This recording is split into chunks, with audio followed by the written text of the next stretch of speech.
the first year that I really watched all of WWE. I was absolutely hooked throughout all of 1993 and beyond. And this was like my first full year. This was the first full year that I was watching WWE. I got into it in 92, but 93 is very special to me. So this WrestleMania is obviously very special as well. And I will never forget having to wait for the tape that my uncle had recorded so that I could watch this show. And honestly, as a kid, I could not have told you this was a bad show. I genuinely could not have told you that this show sucked and that people hated it and all of that. I was mesmerized. My mind was blown. It's very much like, you would imagine kids today, when they watch the current products, they're like giving everything 10 out of 10 type stuff, everything's amazing. I mean, that just is how it is when you are young. And I know this is not a great WrestleMania. I don't know if I've ever seen Dave Meltzer's scores. We will just get those lined up. We won't look at them before, but I will just get those lined up because we will have a look at those at some point in this stream and see how Dave Meltzer scored it.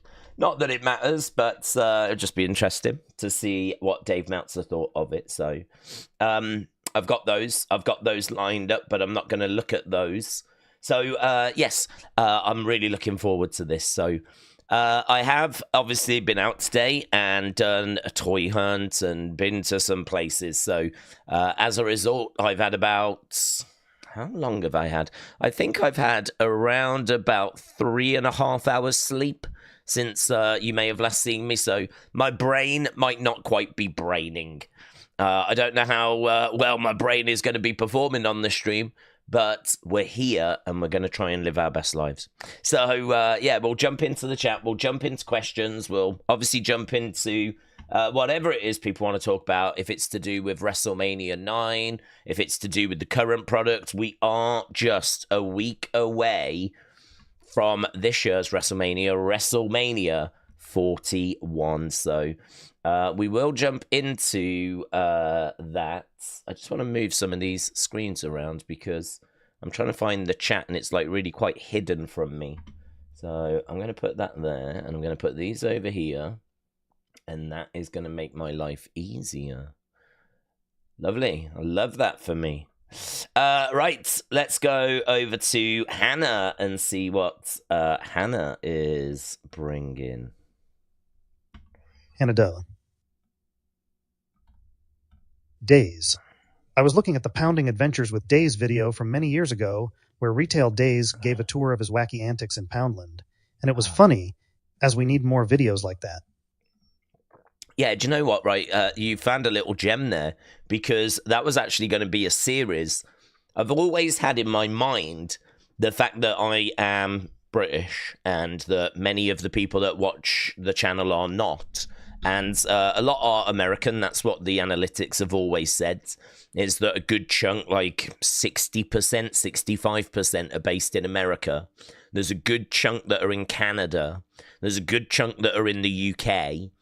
And then you've got like a bit that's kind of made up really of the rest of the world. So if you're from France or if you're from Mexico or if you're not part of the United States, Canada or the United Kingdom, you are in the smaller percentage. So to cut a long story short, I am aware that the majority of people that join us are non-British.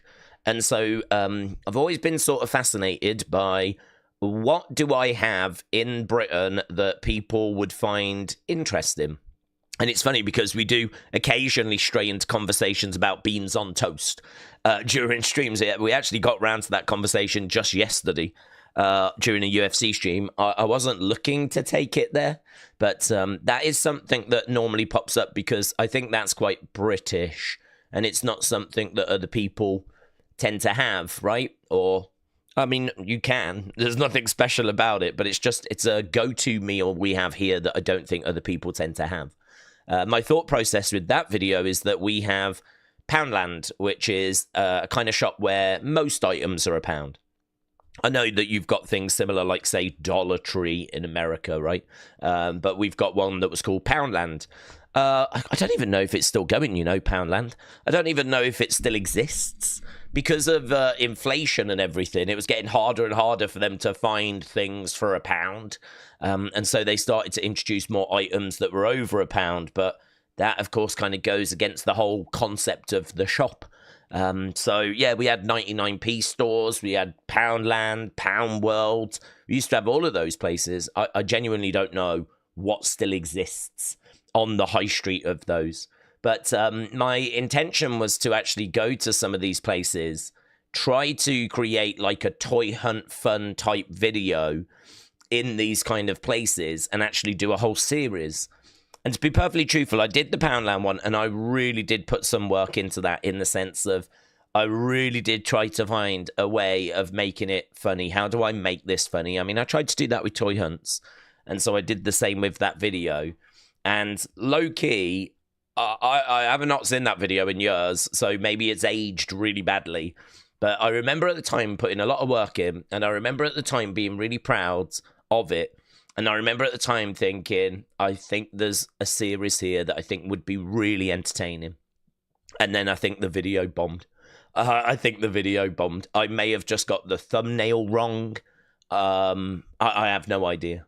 But the video just did absolutely nothing. And so that was the end of that journey. I don't believe there was any follow-up.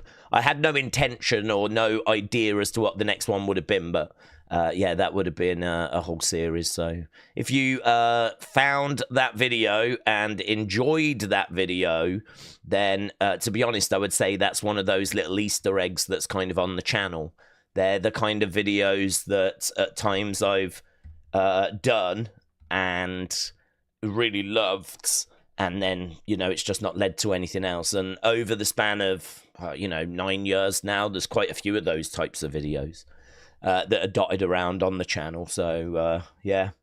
I probably should get a playlist that kind of groups a load of those together to make it easy to find. But, well, you managed to find that one. So, yeah, I'm glad you enjoyed it. But sadly, no plans for any more. Nathan Troxel. Days it was the same with me. My grandmother would record all the WWF and WCPPV. This I will be. Think of a WrestleMania weekend.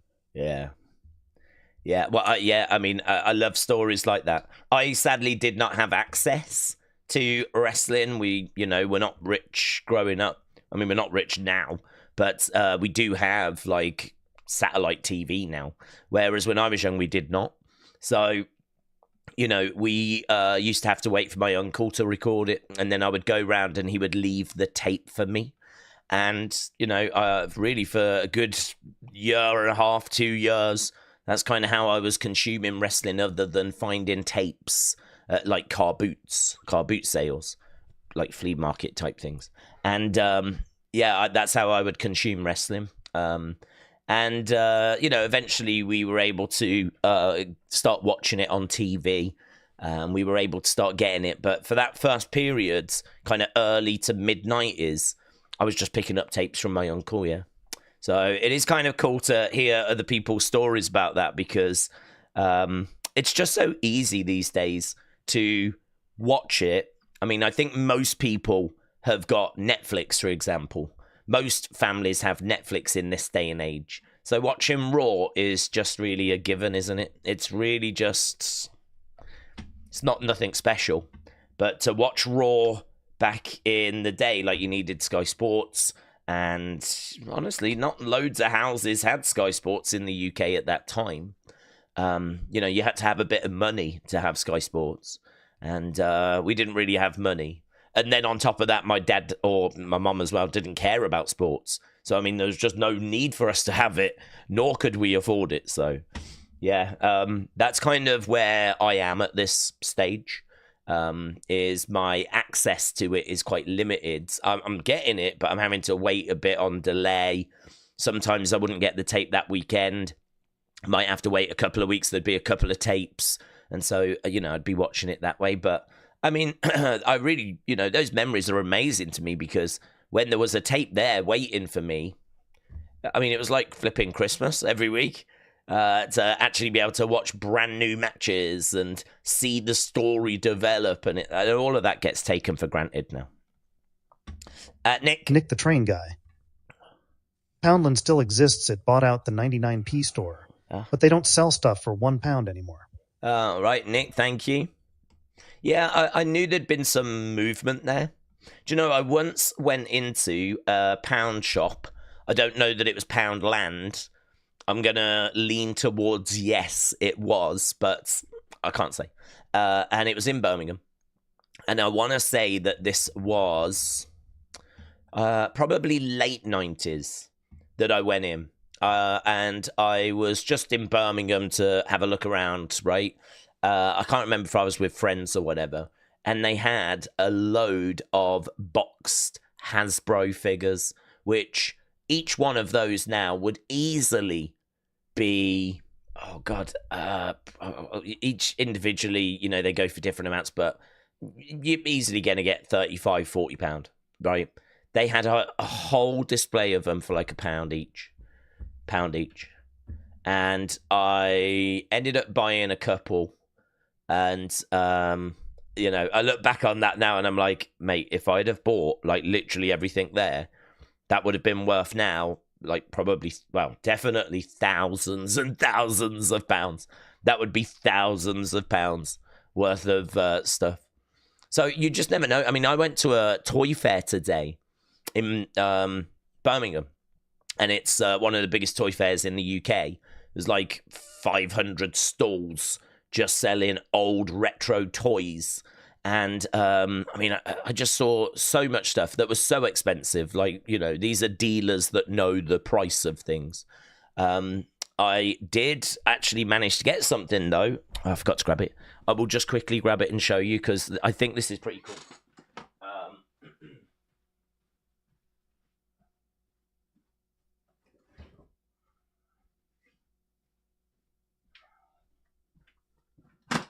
I was heading out, and just as I was heading out, I saw a box, and it's a box that I recognized because it's a box that figures come in, and Mattel figures, and I was like, oh, they're legends. And I went over and saw that it was the Rockers. Look at this, the Rockers. So I've seen these boxes before, these white boxes, and it's got the Rockers, Shawn Michaels, Marty Jannetty.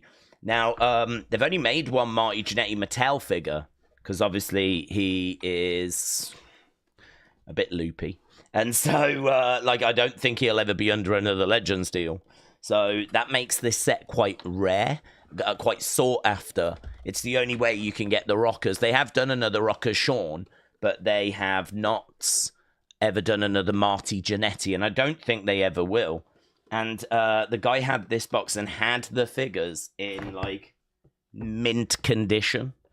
And I was looking at this, and it said £120, which is a really good price for it boxed, right? I mean, that is really nice. You're going back to, like, 2011 for those figures, the Rockers, the only time they've ever made them. They did do another Shawn, but they did never not do another Marty, and I really don't think they ever will, right? And I looked at it, and I was like, man, I was really not looking to spend. That much money, like £120. So I just said to him, I was like, how much is it? And immediately it was like, it's £100. I was like, hang on, what? It says 120 on it. So, yeah, I was like, I'll just take it. The thing is, right, that it's one of those where, do I need it? No, I don't need it, because I actually already have the Rockers loose. I've already got those figures, and I've got them loose. So I don't need that. But sometimes you see something that's so nice, I've never seen that before. I've never actually seen them boxed like that before. And, I mean, not that it matters, but I know that it sells for more than that on eBay. So I'll never get stuck with those.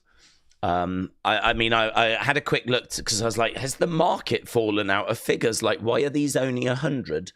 Because even 120 was quite cheap, to be honest. I mean, one sold box like that the other day, back in February, for like 170. And he was asking 120. And without even negotiating, he said 100. I probably could have got him down a bit more, but I just gave him 100. So, yeah, I bought that. That was right at the end of the day as well. Did this big loop around. Saw loads of figures, but everything was really expensive. Everything was like the cost you would expect. Until I saw those, and it was 120. And got them for 100. And I'm like really confused. I'm really confused. I feel like that's a bit of a bargain. But I'm not looking to sell them. I mean, it's just a lovely set. I always wanted the Rockers as well. And I did manage to get them. I did manage to get them as figures. And they're on my shelf, right? And they are like my pride and joy, really. I mean, I love those figures. So now to actually find them boxed is pretty crazy. But, I mean, that's another £100 out of the house fund that I did not need to spend. So it's one of those, I don't know, maybe I will eventually, like, through crying guys, part ways with it. Or maybe I'll sell my loose ones and keep the box ones. I'm not sure. But I couldn't not take them. As I said, I'll never get stuck with them because I already know they sold for more anyway. But, yeah, I saw those. Those were cool. The other thing that I was kind of tempted with was they had a WWF cap. So it had WWF, the old logo on, said World Wrestling Federation. It was a blue cap, had yellow sides, and it was blue, right? And it had WWF on. And the guy said, yeah, it's real, it's genuine, from like the early 90s. So I had a look and there was no tags. So I couldn't there was nothing that confirmed that. So I was like, oh, I don't know. This could be a reprint or something. I mean, it looked aged. But I was like, I don't know. I asked him how much it was. He said 30. And I was like, oh, 30. I don't need a cap. This is the problem when you go to these places. Do you know what I mean? You go, I don't need a cap. What do I need a cap for? I don't even wear caps. I wear beanies during the streams. Plus also, because it's yellow, that'll interrupt with the green screen. So I can't even really wear it during streams. So I was like, oh, will you take 20? And he was like, I can't, mate. I can't. And I did wonder if he might go 25. But he didn't. He was like, no, 30 is the lowest I can do. So I was like, I don't know, I'll leave it. I had to leave it. I was like, I'll have a think about it. And I don't know. That one, I was kind of like, oh, do I, don't I? I mean, I saw loads of great figures. There was loads of figures, old figures there, but everything felt like a very fair price. Everything felt like the sort of price that you would imagine. There was a CM Punk that was a Ringside Collectibles exclusive. Came with an ECW belt, which was 120, and I have not got round to looking to see if that was a good deal or not. I didn't buy it, but yeah, I was really not looking for spending any more money. I was kind of leaving, going, I wasn't expecting that. I wasn't expecting to spend 100. So, yeah, and that was kind of what I picked up. That was the only thing I got from the toy fair. But there was lots of stuff that I could have bought. They had a LJN, a rubber figure of Vince McMahon, 600. And I've actually looked on eBay after, and it's going for more than that. Well, people are asking for more than that. So, probably another fair price. But, do you know what I mean? LJN Vince McMahon figure might go up in value in the future, but it's probably reached its peak, I would think. Don't know. Who knows? In 100 years, who knows? Edward Brown, LFC 1, the baddest on the planet. Go ahead. Hey, Days, I'm a clean freak.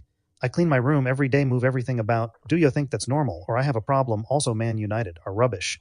And also, Bud, I'm getting a Mike and Cam soon be good. Edward, shout out to you.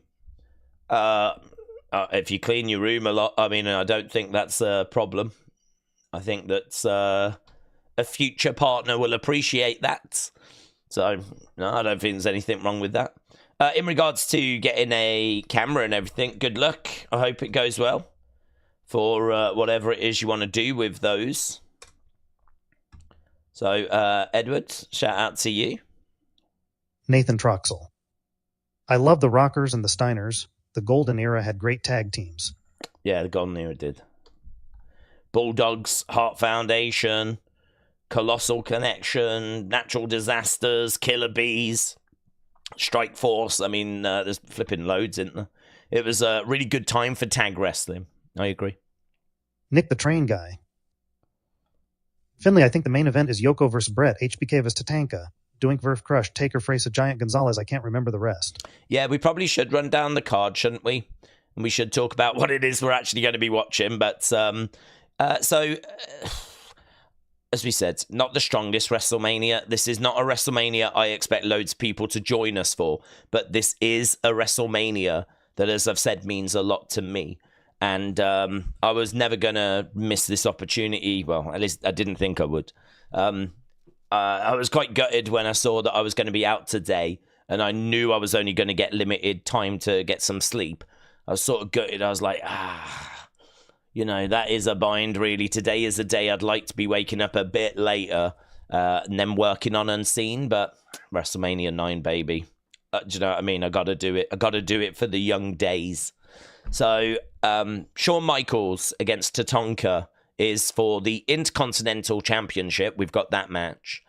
Steiner brothers against Headshrinkers is obviously really interesting because Headshrinkers part of the Anoa'i family. And so we'll be seeing the Headshrinkers in action. Doink versus Crush is obviously weird. Let's put it that way. The way it ends. But I mean, the whole Doink character was strange. But I don't know. That's at least got something about it, right? Bob Backlund, Razor Ramon is honestly the match that I normally forget is on this card. It's normally the match that I completely forget even happens. You can't really say that of Doink and Crush. You can't say that of Shawn and Tatanka, because Shawn Tatanka is probably the best match. Lex Luger, Mr. Perfect had a really big build. That was a really big build. Lex Luger came in at the Royal Rumble as the Narcissus. And he was unveiled at Rumble in 93 by Bobby Heenan as being beyond perfect. So, straight out of the gate, they're setting up the feud with Mr. Perfect. Mr. Perfect had betrayed Ric Flair and Bobby Heenan. And so Bobby Heenan went and got someone that was beyond perfect. And that person was Lex Luger. So we have Lex Luger, who's not been in WWE all that long. He's been doing like world bodybuilding stuff. And then he comes in at Royal Rumble 93, and now here he is facing Mr. Perfect. We've got Giant Gonzalez against Undertaker, which is not a great match because Giant Gonzalez really struggles to move, but he is flipping huge. As a kid, he blew my mind. Seeing him face to face with The Undertaker is still very impressive. And, there's enough that we can get out of this show. There's enough I'll find in this show to love it once again. And, of course, Bret Hart, Yokozuna. Do you know what's really interesting about this show? It's not stacked. It's not stacked. We've got, I don't even know how many matches. 1, 2, 3, 4, 5, 6, 7. We've got 8 matches, including the Tag Team Championship match, which is Hogan and Brutus Beefcake taking on Money Incorporated. And that had the best build, actually. That had the best builds. That build is the one that saw Brutus having a parasailing accident, and he had to have a titanium mask, and he finally came back after being away for years. And Money Incorporated got in the ring, took his mask off, and smashed him in the face with a briefcase. And he's down on the floor, and there's blood. And, this brings back Hogan. Hogan comes back to kind of stand by the side of his friend. And so this is how we get Brutus Beefcake and Hulk Hogan against Money Incorporated for the tag titles. I mean, it was a way of getting Hogan onto the show. And I've not seen the WrestleMania 9 documentary, so actually, believe it or not, if you have, you may be able to tell me more than even I know about WrestleMania 9, because I have not seen that documentary. So, yeah, I know that Hogan was not, at least Bret was not under the impression that Hogan was going to be interfering. And of course, there is some interfering. So, yeah, there's, oh man, so much to get our teeth into, but not the biggest of cards. And that's kind of the lineup that we're dealing with. Uncle Revel, let's see what Uncle Revel is saying. I think, is this about the dart match? Here we go. Papa Shango versus El Matador Tito Santana was the dark match for anyone who hasn't seen the documentary yet. That match has done the rounds. You can find that match. I've seen that match. It has... I don't even know where I've seen it. But I've seen the match. Footage of the match actually exists, which is not the most surprising thing in the world, because, of course, it was WrestleMania 9, so, of course, they were recording. I don't know if it wasn't shown on TV, like, after, you know, but, yeah, I have seen footage of that match, and, it's all right. I mean, there's nothing to write home about. It's all right. You have not missed out, really. Maybe they could have took Razor, Bob Backlund off. Part of me does love the fact that Bob Backlund is on this card, though, because Bob Backlund, of course, is the former WWE champion. He was champion for like 4 years, from the end of the 70s going into the 80s. And people got really tired of him, and they, I think, wanted to turn him heel, and he didn't want to do it, and he ended up leaving. And so he comes back, and it's really weird. It's like a completely different generation. It's really strange seeing Bob Backlund come back at this time. I don't even know how you would compare it, really, because we've not gone through a change as dramatic as WWE did in that kind of early 80s. I sort of feel like in the 60s, 70s, 81, 82, it is kind of old school territory wrestling. It's showy, and, you know, people are having a good time watching it, but, I mean, it just goes very cartoony. You know, the characters become so much bigger with their kind of personalities, and you can find glimpses of that before through superstar Billy Graham, but not, and Dusty Rhodes, you know, but, like, you know, here everyone's got entrance music, and, you know, we've got, like, Undertaker, the dead man. Like, there's, like, gimmicks that there's a clown, like Doink, that's running around. You've got, like, Papa Shango. You got Tito Santana, El Matador with the cape. You got Ricky the Dragon, dressed now kind of with a tail and a dragon blowing out fire. Like, the showmanship has been turned up so loud compared to how it was in the 60s, 70s, early 80s, that to actually take someone from that time, Bob Backlund, put him into this time, he feels so out of place. He feels so out of place. And I think they do actually, I mean, he does turn heel this year, and it's brilliant. It really works. Like, he actually goes on like a really fun run as a heel, and it really worked for him. I don't think he gets the credit he deserves, really, for this run. But I think at this point he's still a face, and at this point it's still quite strange. It feels quite strange. He feels like a fish out of water.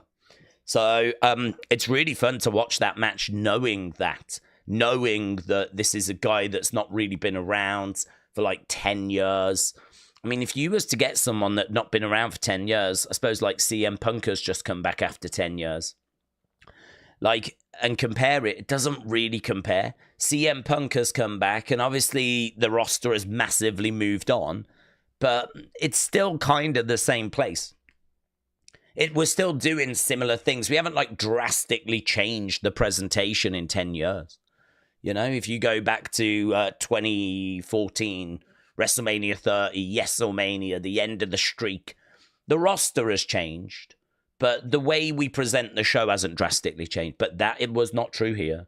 But Backlund was really a fish out of water. It's very interesting. So I'm actually looking forward to watching that match with that knowledge and seeing him like ready to grapple, ready to like, you know, proper get in there and do some wrestling. And maybe like Razor's going to be a bit more chico, a bit more character driven than what Bob is. And I think you'll see the contrast there, which I think should make for an interesting contrast, which as a kid you do not appreciate. But as an adult, you go, that's an interesting contrast. So Travis, shout out to you. Wrestling Prouds 87, shout out to you as well. Just saying hello in the actual chat. There's 119 people waiting to watch WrestleMania 9. Let's see what Surly Barber has got to say, and Weird Flex Wrestling as well. Let's see what these guys have got. I don't think we read this. Weird Flex Wrestling. I had the same reaction to Kali that I had to Giant Gonzalez. Just slow, can't move. Feel sorry for them more than anything. Don't want to feel sorry for a talent unless I'm supposed to like Dusty. A Surly Barber. This was an absolute dog sit WrestleMania Taker vs. Gonzalez, and on top of that, Hogan's tired old ass pulled the creative control card. Yep, I don't really have any counters. I mean, the thing is that I can talk about how much I love this WrestleMania, how much I genuinely have got nostalgia for it, but why I love it is not because of matches. I love it because of nostalgia. I love it because of the venue and how bonkers it is to not be in an arena, not be in a stadium, but be in a temporary setup around the back of Caesar's Palace. I mean, outside of the Performance Center, you're going to struggle to find a more bonkers venue for WrestleMania. So, I mean, this is crazy. I mean, actually, the year after this, we're at Madison Square Garden. So, I mean, this was crazy. And because it was like these temporary stands round the back of Caesar's Palace, because we were doing it there, they really had to go all out to decorate it. So that's, of course, where I think they really leaned into the Caesar's theme of having Cleopatra and Caesar and kind of going with that theme. And so this is like a toga party. You've got the commentators in togas. You got elephants coming out. You got Vestal virgins feeding grapes to the Macho Man as he's being carried to the commentary area. You got Gorilla dressed in like togas. And this is a themed WrestleMania. And they had to do that really because the venue was doing no work whatsoever. If you'd have just left the venue as it was, it would have felt very underwhelming, very flat. And so they had to dress it up. They had to go with a theme. And it just makes it a more bonkers WrestleMania as a result. You know, the fact that we've got like so many animals. There's so many animals at this. I think there's probably more animals at this WrestleMania than any other WrestleMania. So, yeah, I mean, as a kid, it was a spectacle. And actually, I think the title of Becoming a Spectacle is probably very fitting for the WrestleMania 9 documentary, because it certainly is not about what happened when the bell rang in the ring. That is the part that really lets this show down. I think the match card is wrong. I think you could chop it up and come up with a much more exciting match card using the same talent as well. Using the exact same talent, I think you could create something a lot better. You know, for example, you could do Undertaker, Shawn Michaels, couldn't you? You know, you could have done that. A match that we would get like so many years later. Could have done it here, all the way back at WrestleMania 9. And that match would have absolutely banged. And like you could have chopped it up a little bit and changed it around a little bit. But, you know, we end up getting what we get. And it doesn't massively deliver in ring. But I think if you're watching this show, you've got to appreciate the fact that there's more to this. it's more of a spectacle. Becoming the spectacle, I think, really fits this. And obviously they didn't intend for the in-ring to not be as good as it turned out. You know, they didn't intend for it to suck that way, but sadly it doesn't deliver. I can't really sit here and make excuses and say, oh, no, it's amazing. Everyone's wrong. Like, I actually agree the in-ring is not there. I still love it, though. I still love it. I'll still try and find a way of defending it somehow. Howdy and Wyatt 6. Hogan had an eye injury from a jet ski accident, and Vince was pissed that Hogan won't get cleared. Hogan ended up lying to the Vegas commission doctor to get cleared to wrestle, and Hogan was allowed. Nick the Train Guy. Days, this version of Doink was awesome. Matt Bourne played the twisted Doink really well. It perfectly suited his own real life with his personal problems. I agree. I agree. This version was good. I mean, obviously, you're right. It would change. He would become babyface. My brother loved Dink, though, actually. When Doink turned face and had Dink join up with him, my brother really did love that. I didn't mind it either. But yeah, this kind of dark, twisted, like, there is definitely something here. There is definitely something to this character. So I agree. I've got a lot of time for Doink. I've got a lot of time for this character. This isn't the match for him, though. I think you could have carved it up a lot better and given him a much better opponent here than Crush, who was always quite limited in the ring. Crush was never really someone that was going to give you like a great match. He had a good size to him, and he had that kind of Hawaii kind of theme. He did lots of vignettes where he was on the beaches of Hawaii. But yeah, not a good match this, but one that would be quite memorable, of course, for the antics at the end. And I didn't know that about Hogan, about like not being cleared. He's got a black eye. The only thing I've ever really heard about that, I've heard two things, and that is that he did it whilst having a jet ski ride with Brutus. Brutus was there, and Brutus has always collaborated it. He's always said, like, yeah, this is how it went down, right? So, like, that's always been the story from him. The unofficial story, though, has always been that he actually got punched by Macho Man, because Macho Man and Miss Elizabeth divorced in 1992. And I think that Hogan actually set her up with someone else. And I think after she had split from Macho, he didn't do it, I think, while they were together. And so word on the street was that Macho was upset that Hogan had kind of interfered and got involved. And so as a result of that, he ended up punching him. But, I mean, I don't know that that's true. I mean, that is just what, kind of did the rounds. And that's a rumor that I've heard going all the way back, That was one of the very first rumors I remember ever hearing, that Macho Man had actually punched Hulk Hogan. But I don't know. He's always said it was a jet ski incident. And Brutus the Barber Beefcake has always backed that up as well. Right.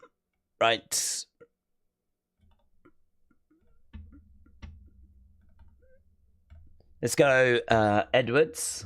Edward Brown LFC won the baddest on the planet. Member. Days WM 24 has a place in my heart, even though I started watching fully in 09. But WrestleMania 24 was the first one I saw, and I loved it TBH, bud. So I feel the same way you do for this about 24 my friend. I think we all have that WrestleMania. I think everyone has got that WrestleMania. So, yeah, this is... it's one of those, isn't it? I can't sit here and massively defend what you're about to watch. I can't sit here and really find a way of spinning the in-ring stuff, and I won't. The only thing I'll say is that I've got that nostalgia for it. I love the spectacle that it was. And this is still the show out of all the shows that I wish I could go to. And I think part of that is because, and I think actually current WrestleManias are very good at this now. And I've spoke about it before, so I'm not going to spend too long on it. But I think that there's something really special about getting in a car, going to WrestleMania, right? Now, I wouldn't want to go to WrestleMania and only feel like I was at WrestleMania when I'm at the building. I sort of want to feel like I'm at WrestleMania as soon as I arrive at the hotel or as soon as I arrive in the city, right? And I think WWE are really good at doing that now. Like, I would not be shocked if in Vegas there was banners everywhere for WrestleMania. We know there's wrestling events on everywhere. We know that Vegas is going to be crawling with the wrestling fans. You're going to walk through the strip and you are just going to see so many wrestling fans, wrestling shirts. You're going to see loads of posters for different wrestling shows. But not only that, you've got the WWE World, you've got the Superstore, you've got the meet and greet opportunities. You've got all of these kind of things around WrestleMania now, where I would imagine if you're staying in a hotel, you're going to see loads of people that are there for the wrestling, and it's going to feel like you've gone into a little wrestling bubble. It's going to feel like you've entered this kind of wrestling world, and that's what I would want. I would want that for a weekend. And don't forget, Stand and Deliver, the Slammies, SmackDown, Raw. They're even doing NXT, I believe, from Vegas on the Tuesday. So, I mean, really, if you arrive on the Thursday, I think WWE World opens. And if you leave on the Tuesday, just think of the shows that you can go to. Hall of Fame, for example, SmackDown, WrestleMania, Stand and Deliver, Raw, all of that. I mean, I know people might not be able to afford it because the prices are insane. But, you know, you can do priority breakfasts, priority meet and greets. You know, if you've got the money, I mean, you can go as far really as you really want to go. I mean, you can have breakfast with flipping superstars. You can do all the meet and greets. I mean, if you was going to drop, I don't know, 10 grand on this thing. If you was going to save up and drop, I don't even know if 10 grand would cover it. You know, I mean, like, just to get into the shows, not good seats, just to get in to SmackDown, Raw, WrestleMania, get a hotel. It might even, you know, a couple of meet and greets. It might be more than that. It might be more than 10 grand. I really don't know. But if you're willing to spend, you could experience that. You could have just an incredible weekend. And I sort of feel like WrestleMania 9, because it was at Caesar's Palace, if you were staying, and I don't even know if you could, but if you was staying at Caesar's Palace, I've got to think that it felt that way of you being in a wrestling bubble, because this is where WrestleMania is being held. You know, you might even be able to see them setting it all up. I'm guessing there would be merch available in the hotel, in the lobby area or something, right? I'm guessing there'd be a place where you'd be able to get merch. I don't know if wrestlers would just be around, but I'd imagine they would have been in the casinos. So I've got to think you stood a chance of bumping into a few people. Loads of wrestling. I think this WrestleMania would give you that feeling more than any previous WrestleMania of, and maybe Trump Plaza, actually. Maybe Trump Plaza. Perhaps WrestleMania 4, WrestleMania 5, because they were held at Trump Plaza. So maybe you could stay at the hotel there as well and kind of have that same feeling. But this is why 9 has always been like one that I would always like to go to, because I'd like to capture that feeling. Which actually, as I said, I think you could really capture in this day and age. I think you could really capture that feeling now. So yeah, special for me for that reason. A few more comment. How long we got? 14 minutes. And then we will be underway.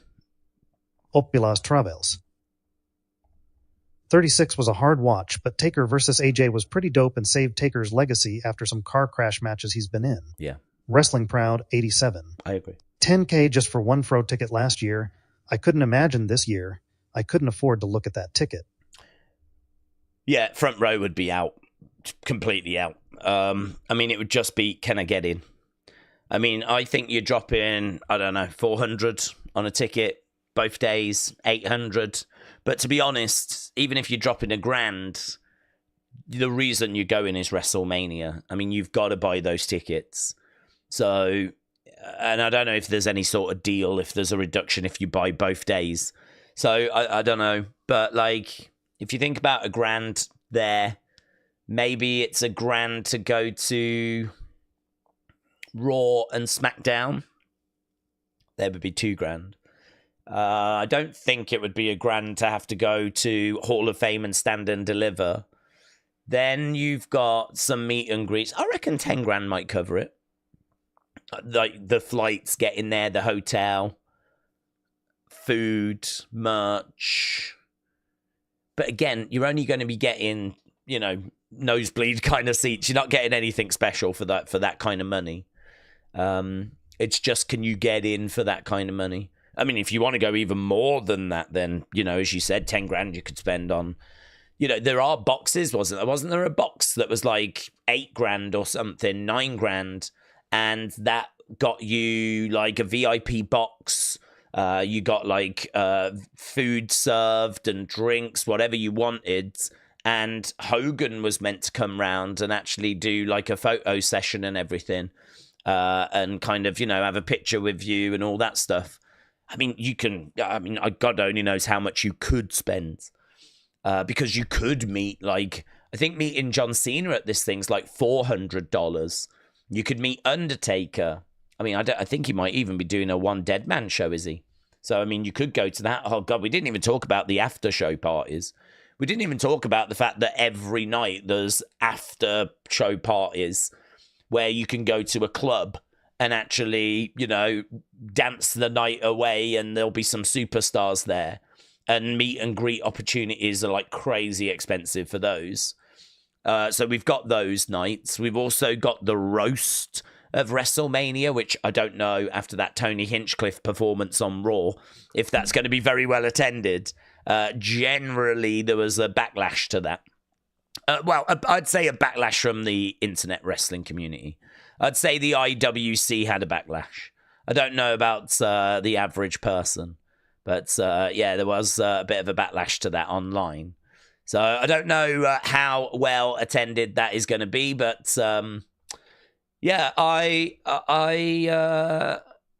think you could spend really as much as you would want to spend or could spend. And but oh my God, what a weekend you would have! What a weekend you would have!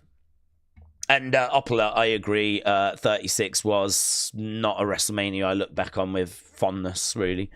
They just made the best of a bad situation. I suppose it's one of those where we should just be grateful we got a WrestleMania and kind of leave it at that. David Barlow. WrestleMania 31 is my first live WrestleMania, and still watching all the WrestleManias. I'm on 38 night 231 is my favorite. 31 is your favorite, right? Got you. David, shout out to you, buds. Hannah, let's see what Hannah's saying. Hannah W.E.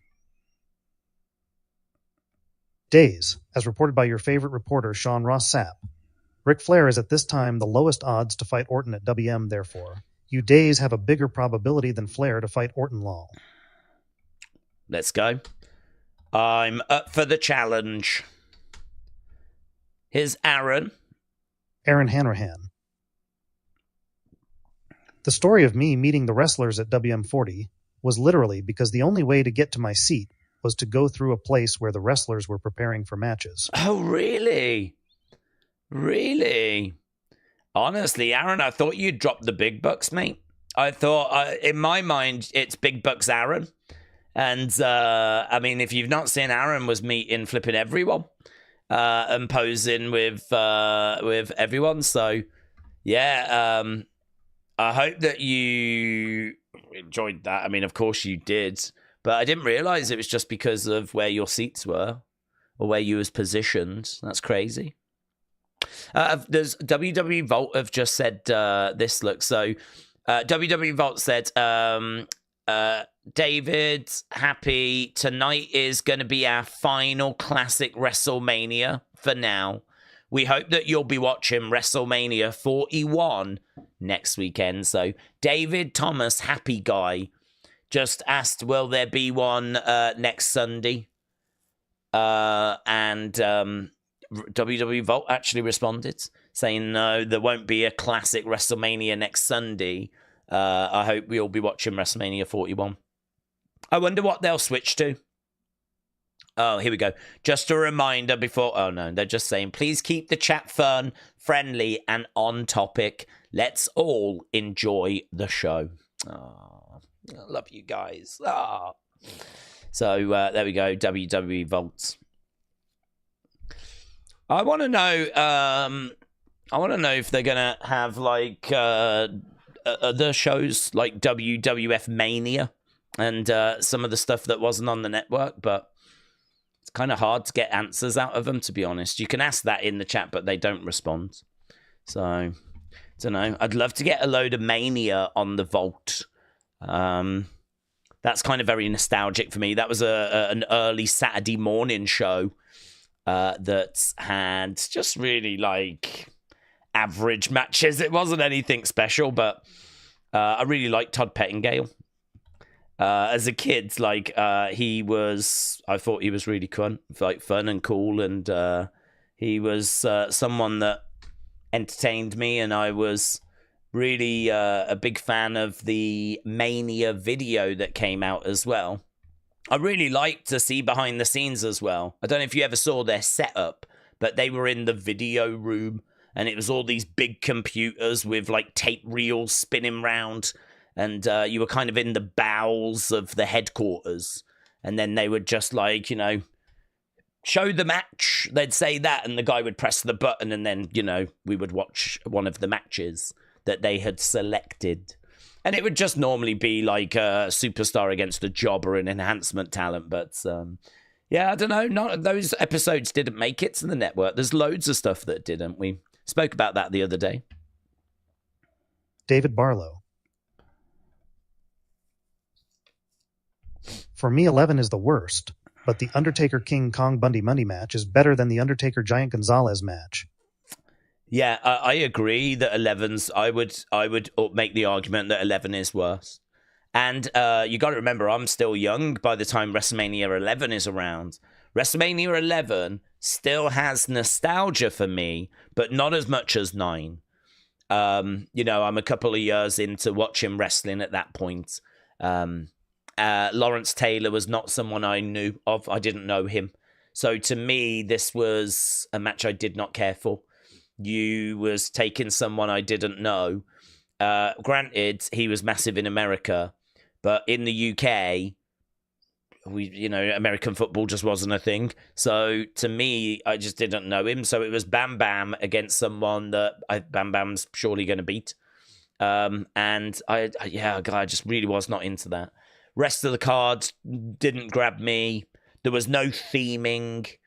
I didn't feel any warmth towards that WrestleMania. So for me, like, it's flat. It's cold. There's life to WrestleMania 9. There's fun to WrestleMania 9. I can't say the same for WrestleMania 11. It's dark. It's indoors. It feels a very dark WrestleMania. Because WrestleMania 9 is outside in the sunshine, and we've got animals and the biggest toga party, it's bright and it's colourful. And if nothing else, you can say that. Fast forward to 11, I find it very dark. Not in its theming, just actually dark. So, yeah, I agree. I think 11's worse. Little Rye. Lil Rye. Days, how does the membership factions work, and who should I join if it is like that? Let's go. Member factions is really easy, bud, so I'll put the post up tonight, and I'll just ask the question, who's playing on Wednesday in the game? And all you need to do is just put the name of your faction You don't need to put the names of the people that are in the faction. I'm all right with just people going, yep, we're going to be playing. It just gives me an idea of how many factions I've got and how I'm going to work it, right? Basically, it gives me a heads up. That's what it does. But you need 4 people in a faction, 4 members, and that's it. I mean, it really is that simple. So, I mean, you could use the comments section of that post to ask people if anyone's looking for a faction, if anyone wants to join a faction, if you want to build a faction. You could use the comment section of that post. That post will go up later tonight, and actually, I'm going to write it down so I don't forget. But it really is that simple, really. You just need to get 4 members together, and then in that post, let me know that you're going to be playing in the comments of that post. Champions game. To be honest with you, even if you forget and you rock up on Wednesday, it's still going to be okay for you to play, because at the moment we've got 3 factions. A 4th is coming in soon. If we do end up with another one, I can sort of accommodate it at the moment, but I'm more trying to think long term when we might have 7, 8, 9, 10 different factions. I'm really going to know who's playing then on. I'm really going to know what's happening. So that's why I'm kind of doing it this way at the moment. So, yeah, it's pretty straightforward. I mean, it's really no more complicated than that. If there is a faction that's got a vacancy, which I'm not aware of, then obviously you could jump in with them. But to be honest with you, it's probably easier to get 4 members together. And then on Wednesday, join us on the member stream, and then you can play the game. So, Little Rye, shout out to you, buds. I hope that has helped a little bit. David, what time are we looking at? Oh my God, a minute. I didn't even realize. Oh, mate, I didn't realize that it's gone that fast. David Mosden. I've watched 17, 20, 22, 23. In the last week, I always skip Benoit. I never know how to feel about his matches. Benoit. That's obviously Benoit. Yeah, I can understand that. I don't struggle with it. I just don't feel a connection with it. I don't get excited by it. I can watch them. That's fine. Like, if he was wrestling on this show, I would be able to watch it. It's fine. But I don't feel any connection with it anymore. I'm not rooting for him. And I'm not getting excited by his spots. Like, I can go back and watch old wrestling, and it still grabs me. Like, watching Andre coming down, getting ready, or like the face-to-face between Hogan and Andre, I can watch that, and I'm still right there. I'm still in. I'm still invested. It's still got me. You know, I could watch Undertaker, Shawn, and I'm still there. I suppose in a way, I would compare it to going back and watching an old episode of something, you know? Look at this beginning. Let's go. Do you know what? The open for this is really, really cool. The open to this is... I love this because obviously they bring down all of the... I could get used to this, says Gorilla. He's got his toga on. They've really went all out. Yeah, they bring out the commentators.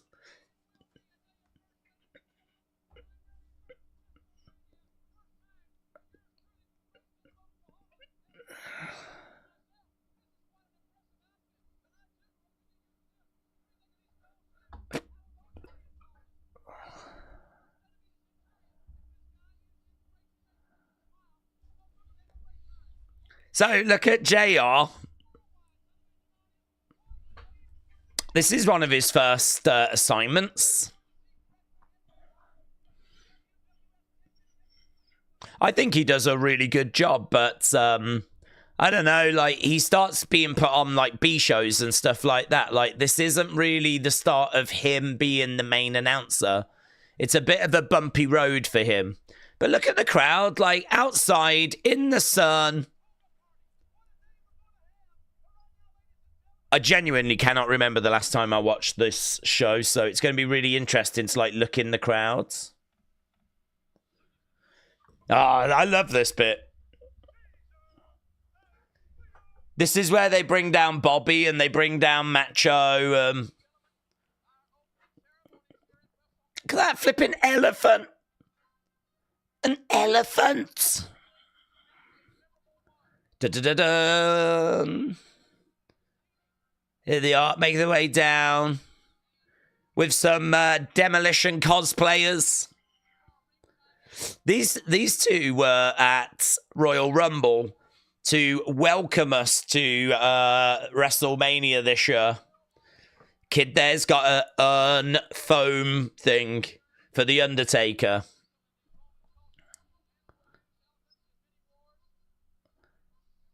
I think that... Doesn't the elephant flipping go up like that? Look at him lying down. Oh, my God. What a good elephant. Look at him. Gets down so that Caesar can disembark. And then here comes the party trick. Mate, that's a low-key WrestleMania moment right there. Flipping Undertaker. Flipping elephant. That's quite a thing to confuse. Making his way down. Lies down so he can get off, gets up, and then... I'm going to jot down WrestleMania moments, and that is one right there. So we're already on one. And we're only literally 3 minutes in. I'm not going to give these two boomers any WrestleMania moment points. Oh, but Bobby's a WrestleMania moment. Here's Macho Man. Yes, look. Whatever that thing is. Look at these virgins. They're Vestal virgins. I'm allowed to say it. See? JR just said it. And you can't tell me that's not one of the great Macho Man outfits. Look at that outfit.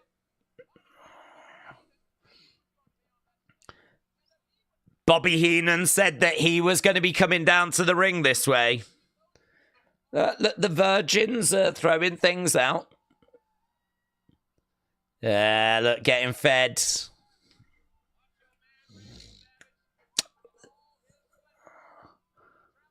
a little bit of a bumpy road there as this sedan is kind of rocking a little bit.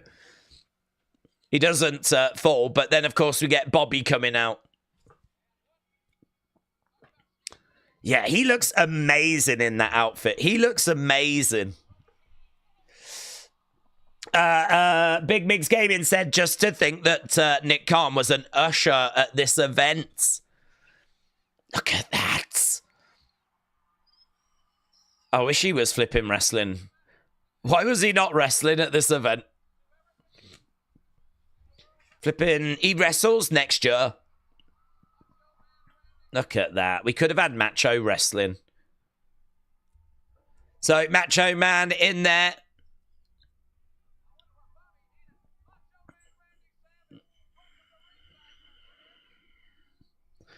Oh, yeah.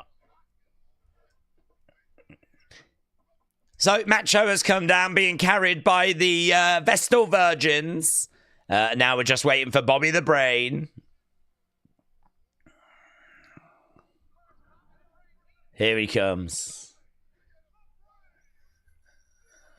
Here's Bobby the Brain.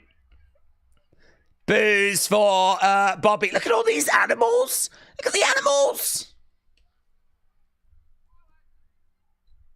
Here he is, backwards. On a camel, backwards. Oh, it's so perfect for his character. There is a bit, look, that bit there, that bit where he looks like he's actually going to go, like, he's like, stop the cat. I reckon there's a bit there where there is genuine fear in his eyes.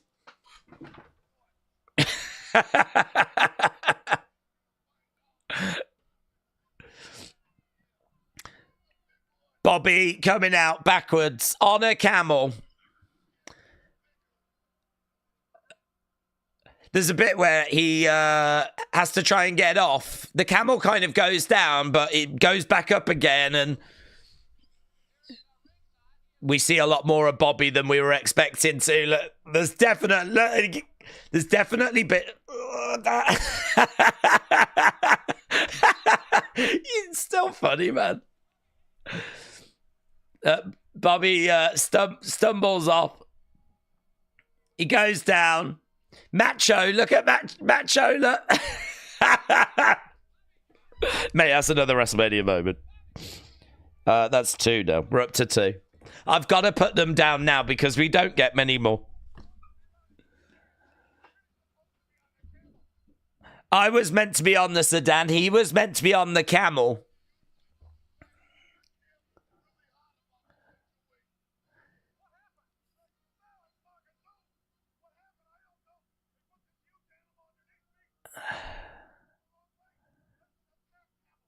That's an attack camel.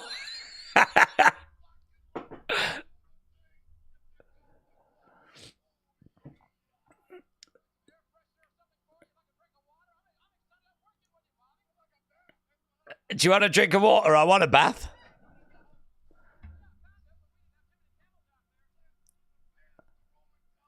I mean, it's a great energy. It's a great start. And yeah, let's go.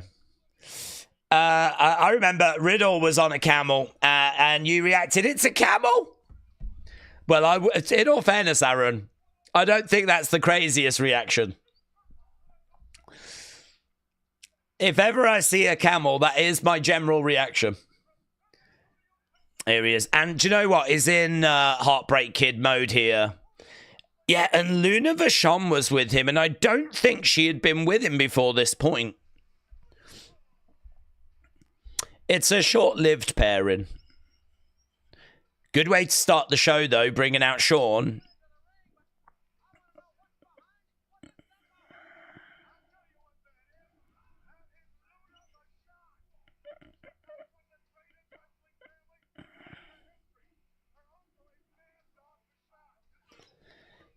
Isn't that crazy that they're talking about Mad Dog Vachon and how Luna comes from the Vachon family? Legitimately a wrestling family, a very famous wrestling family.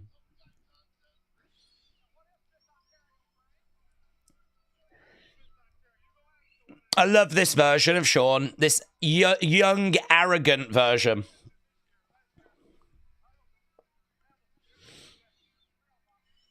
We get Sensational Sherry in this opening contest as well. I mean, she adds to this match. Here's Tatanka. I believe he's still undefeated here at this point.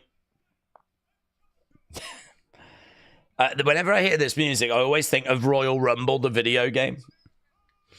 Dun, dun, dun, dun. I was shocked when the video game had their music playing in it. Music back then was very basic, though. But here is Sensational Sherry.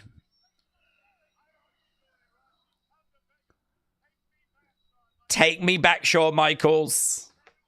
So great to see Sherry. This card, another thing I'm going to say about it, absolutely rammed with star power. Absolutely rammed. You know, Razor Ramon, Undertaker, Bret Hart, Yokozuna, Shawn Michaels, Sensational Sherry, $1 Million Man, Macho Man, Bobby the Brain Heenan, Gorilla Monsoon, Bob Backlund. I know maybe not to everyone's taste, but WWE champion for 4 years. Very important figure in the history of WWE.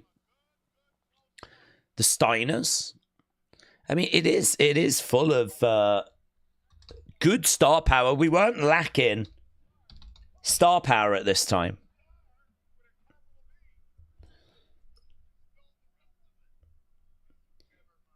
You can see Caesar's Palace in the background. You can see this very strange setup. I sort of feel like this awning thing that's above the ring to hold the lights and all of that. kind of casts a bit of a shadow, which is a shame. It's kind of making it seem a little darker around the ring area. There's Sensational Sherry at ringside. Lisa said, is this on Netflix or Peacock? It's on YouTube, my friends. It's on YouTube. WWE Vault for anyone that's joining us. They're showing it live. Jennifer Muppet Baby 99. Kind of. If it was Bobby Heenan's own idea to ride backwards on the camel, because it would be funnier, that is further proof. He is the GOAT. Yeah, I agree. Okay, here we go then. Tatanka against Shawn Michaels, Intercontinental Championship, and it's our opening contest. Kicks coming in there by Tatanka. Shawn backs away. I mean, look, Shawn Michaels is Mr. WrestleMania. Tatanka is a good talent. I mean, I would never say mind-blowing. I'm going to struggle to recommend, like, amazing Tatanka matches, but he can hold his end of the bargain. I feel like these two combine for an acceptable match. I don't remember this being anything exceptional. I remember it being acceptable.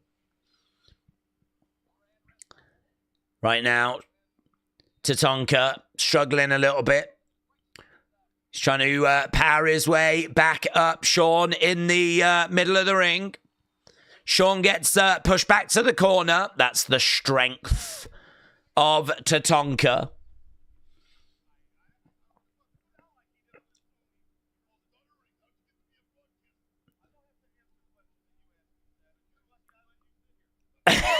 Bobby's just so quick. I don't have to answer questions. You ask me, Savage. You're lucky I let you sit here. Side headlock there by Shawn. Shawn going up in the corner and lovely takeover. Headlock takeover, going for a cover. Shawn Michaels keeping Tatanka grounded. Sensational Sherry at ringside. As Shawn goes up. No, he gets picked up. Tatanka. Yes. Over in the corner goes Shawn. Love the ropes as well. Black with gold in the middle. Looks nice. Classy. Over the other sides. Moves out the way. Tatanka comes into the corner as Shawn Michaels goes up top. Michaels up top. Oh, mate, that's good. That's good. That is good. That is a spot I really don't remember. Shawn coming off the top with a crossbody and Tatanka changing it into an arm drag. Bah! Michaels to the outsides. And Luna is coming round, but Sensational Sherry is right there. Sensational Sherry is warning Luna to stay back. Look at Luna. Look at Luna's character. What? I tell you, if Undertaker ever needed a bride, Luna might have fit the bill. Really good, mysterious, dark kind of character. Put her in like a veil. Dress her up a little bit like Sister Abigail. And you might have, or Abby the Witch, and you might have some up there. She really doesn't work with Shawn, to be honest. Tatanka going face first into the corner. Shawn Michaels going up. Michaels at the top.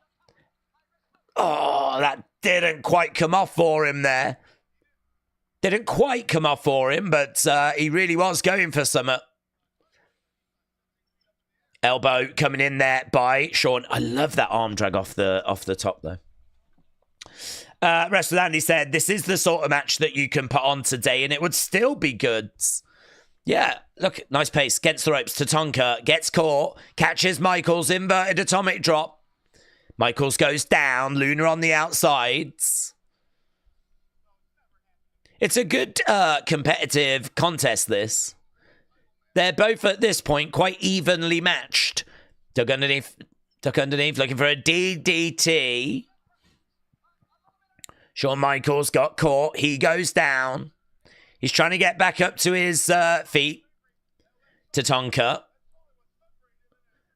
Bang. Yeah, that's nice as well by Bobby. Bobby's talking about the 6-man tag match that happened in the build to this and how Tatanka got the pin. And he's saying that he's going after that shoulder. So commentary letting us know that that shoulder is vulnerable. And that Tatanka is targeting it. Again, working on the arm. Chop coming in there by Tatanka. And again. This is kind of a different period to WrestleMania. We watched WrestleMania 3 the other day. And it was like match. And like there was only a very short period of time for the matches. You can see here that they're giving matches longer to breathe. They're not getting on as many superstars. They're just trying to give the matches they do have a little bit longer, which should result in better matches, but sadly doesn't. Should mean these matches are better, but sadly that's not how it works. Gets the ropes, goes to Tatanka, clothesline, but that actually hurt his arm. There was nothing behind that clothesline. Leg drop there by Tatanka. And Tatanka going right back on that shoulder. Frankie said, commentary sucks. They've not shilled me any products or Z-list celebrities yet. It was such a better time, Frankie. Frankie, honestly. We didn't know how good we had it. Look at the ring. Look at the ring. Frankie. There's no prime bottle. We just didn't know. We didn't know. That's a WrestleMania moment, actually. There's no prime bottle in the middle of the ring. There's no prime hydration station. So that's WrestleMania moment. Shot coming in there by Shawn. Again, another shot coming in. Pace of this is quite slow, to be honest, as Tatanka was really trying to work on that arm. Tatanka goes hard in the corner. You know that's going to hurt. He went hard into that ring post. Shawn Michaels. Yeah, smashing into that ring post. Not good, man. Bobby said he likes to watch this Luna. She is something. Howard Finkel, of course, the ring announcer. He's sat at ringside watching this play out. Shot coming in there by Shawn. No shilling. What am I supposed to be snacking on or drinking if they're not trying to sell me something, says Rob. Oh, look, Tatanka has got Shawn. And again, working on that shoulder with a shoulder breaker. Against the ropes. Bang! Drops the elbow. Yeah, Tatanka really wearing down Shawn. Going up top. It's all the way up. Bang! Going over the other side as well. Going up. He's going to go again. Shawn is right back up. Super kick that time. What a move, says Bobby. What a move, says Bobby. Randy calls it a crescent kick. We would know it as a super kick, or I don't know if they would go Sweet Chin Music. I mean, he has to tune up the band really for that. Tatanka thrown over the top to the outsides. And now here comes Luna. Luna making her way round. Sherry is round there just telling Luna to go away.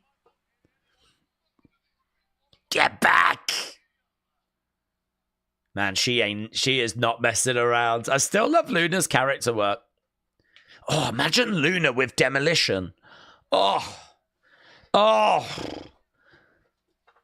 Oh, imagine that. That is one of life's great missed opportunities.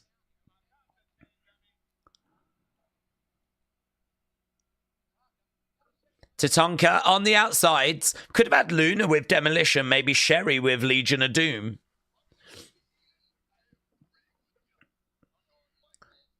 Okay, Sherry is watching on. There's Luna round the other side.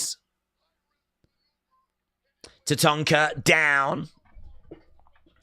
Gorilla and Bobby were the greatest commentators in WWF as it was at the time. They had amazing chemistry. They suited each other perfectly, and I do miss their arguing, said Nick the Train Guy. Yeah, I mean, their commentary was so good, they just gave them a show, didn't they? Primetime Wrestling. They would do the hosting on that, and really that was them throwing to matches and showing off matches, but having little bits in between. Michael's doing a bit of taunting there over to Sherry. What's he say? Oh, he's telling Sherry to go away. He doesn't want anything to do with Sherry, Shawn. Tatanka goes over against the ropes. Shot to the midsection. Shawn over against the ropes. Grabs Tatanka. Swinging net breaker. It's been a couple of nice moments in this match. The pace has still been, I feel, a bit too slow. Shawn grabbing Tatanka. Looking for a... That's a nice standing drop kick, isn't it? That's a nice standing drop kick. Goes for the pin. 2. Kick out there by Tatanka. Luna on the outside. Sherry on the outside. You know they're going to get involved. Reverse chinlock now being applied by Shawn Michaels. My brother and I still say today, will you stop to each other because of how we watched Bobby Heenan and Gorilla as kids. So good. Nick said Luna was in a faction with Kevin Sullivan in the original GCW. She played a very dark character, and that did suit her better, says Nick. Odyssey said Logan is the one that did the kick out Roman Reigns, CM Punk, Seth Rollins out from the Rumble. He did start anything. Yeah, he eliminated Punk, didn't he? I don't know. Didn't Punk eliminate Roman and Seth, though? And then I think Logan came in and eliminated Punk. Going up. Here's on the shoulder of Tatanka here, Shawn. Goes down, flips him over, looking for the pin. 1, 2, no joy. Just gets a 2 count. Luna on the outside, cheering him on. You can see that he's trying to innovate there. You can see that he's trying something different. Getting on the shoulder of Tatanka, trying to flip Tatanka over. Shawn going up again on the shoulders of Tatanka. He's trying to, like, flip rounds. Oh! That's an electric chair, but JR just calls it a fall-away slam. So Shawn Michaels down, Tatanka down. Tatanka trying to get over. 1, 2, shoulder up, shoulder up.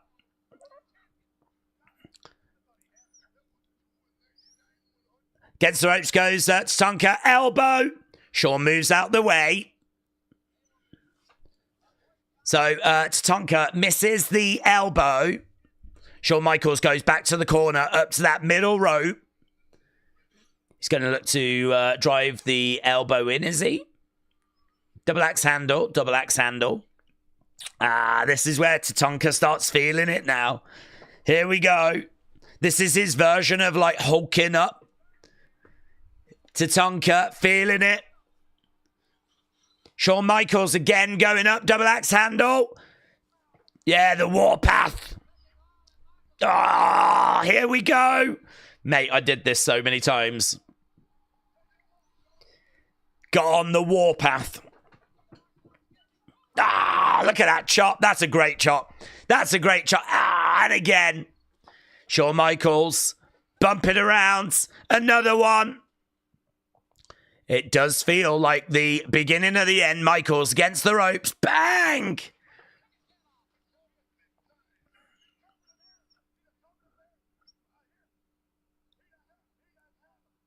Going up top. Tatanka. Off the top. Crossbody. 1, 2.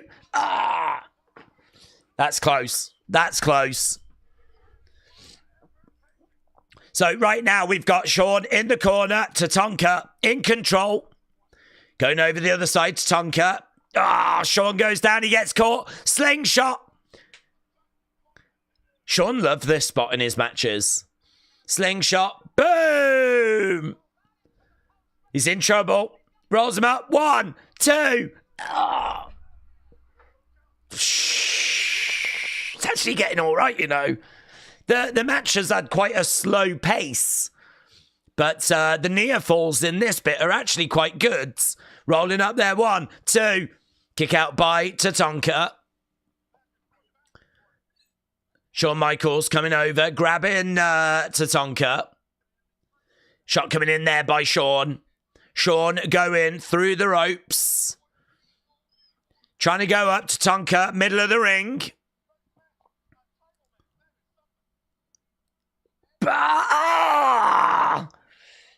Tried to do a crossbody. Got turned into a power slam. Wow. I tell you what, some of the innovation of coming off the ropes has been really good. Tatanka spills to the outside. Shawn comes out after him as well. Shawn grabbing Tatanka, looking to get him back in the ring. Sherry chants. Shawn gets back in the ring. Referee counting away as Luna is around there. Shawn coming over. Oh! Threw himself into the ring steps. There's Sherry. Shawn down. Tatanka down. Tatanka gets back in. He grabs the ref. I think the ref was literally about to count the 10 count. Gets the ropes. Misses. Tatanka. Bang! 1, 2, 3. There we go. The bell has sounded. There is confusion. Is disqualified, Shawn. Tatanka would have won that.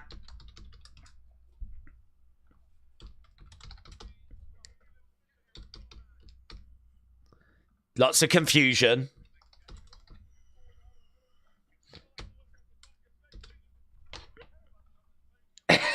I don't like the look on Tatanka's face.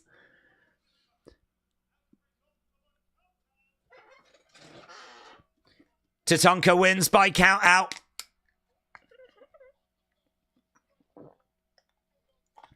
So there we go. Tatanka wins, but it's count out. The belt does not change hands. That you got to say, that's very clever from Shawn.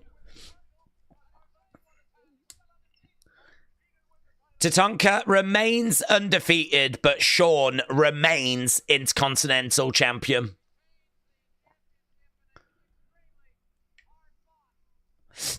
That match is... let's see what A.B. Jobson says. We can have a look, see what Dave Meltzer says as well. B. Jobson. Member.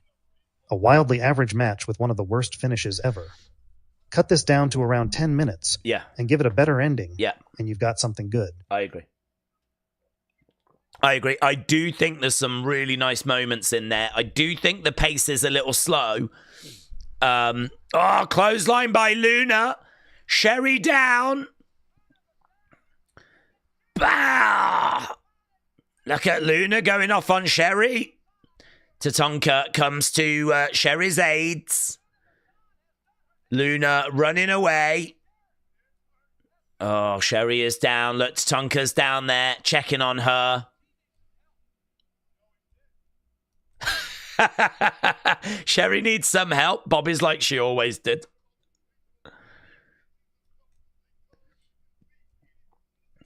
So there we go. Sherry is down. I mean, it's been a bad day at the office, really, for Sherry. I suppose in a way she was there to make sure this thing was fair. But she ends up getting beaten down. And here's Sherry being led away. She was excellent at selling, actually. She was so good at selling. It's because she was a wrestler. She was a great wrestler. Ah, now we're backstage. Let's go. There is Mean Gene. Yeah, I can tell you that Dave Meltzer gave that match, and not that it matters, he actually went 3.5 stars.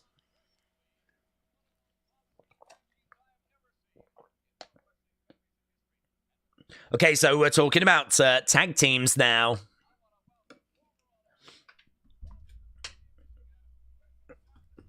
Steiner brothers are here.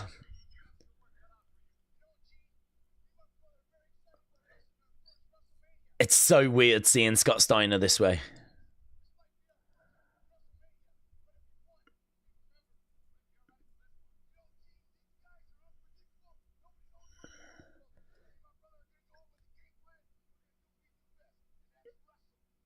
We're going to do what we do best, and that's wrestle. I seem to remember this match has moments. I don't remember it being like anything exceptional. So here is the Headshrinkers, Fatu, Samu. Fatu, of course, as everyone knows, Rikishi. So these are part of the Anoa'i family. And now here come the Steiner brothers. Okay, let's change over the text that we've got on screen. Steiners versus Headshrinkers. I don't remember the big screen behind the entranceway. That's what I was just looking at. There's lots of little details that New York City loves Steiner brothers and The Undertaker. Bum, bum.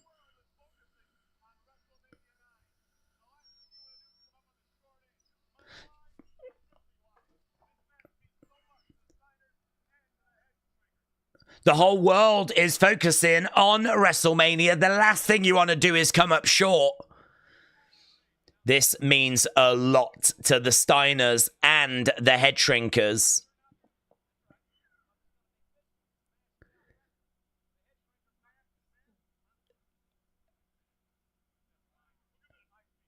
So, right, here we go then. We've got the Headshrinkers. Atha on the outsides. Atha of the Wild Samoans. Right.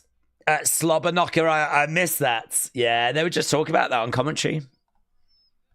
Bobby was like, Slobber what? A.B. Jobson. A.B. Jobson. WWE 2K25 is trying to have people rewrite this match with the Bloodline edition. Oh, really? Really? Weird Flex Wrestling. Steiner Brothers on a Mania card was a must. So very happy this happened. Enjoy this match. Weird Flex Wrestling, shout out to you. Taker 1990. Taker 1990.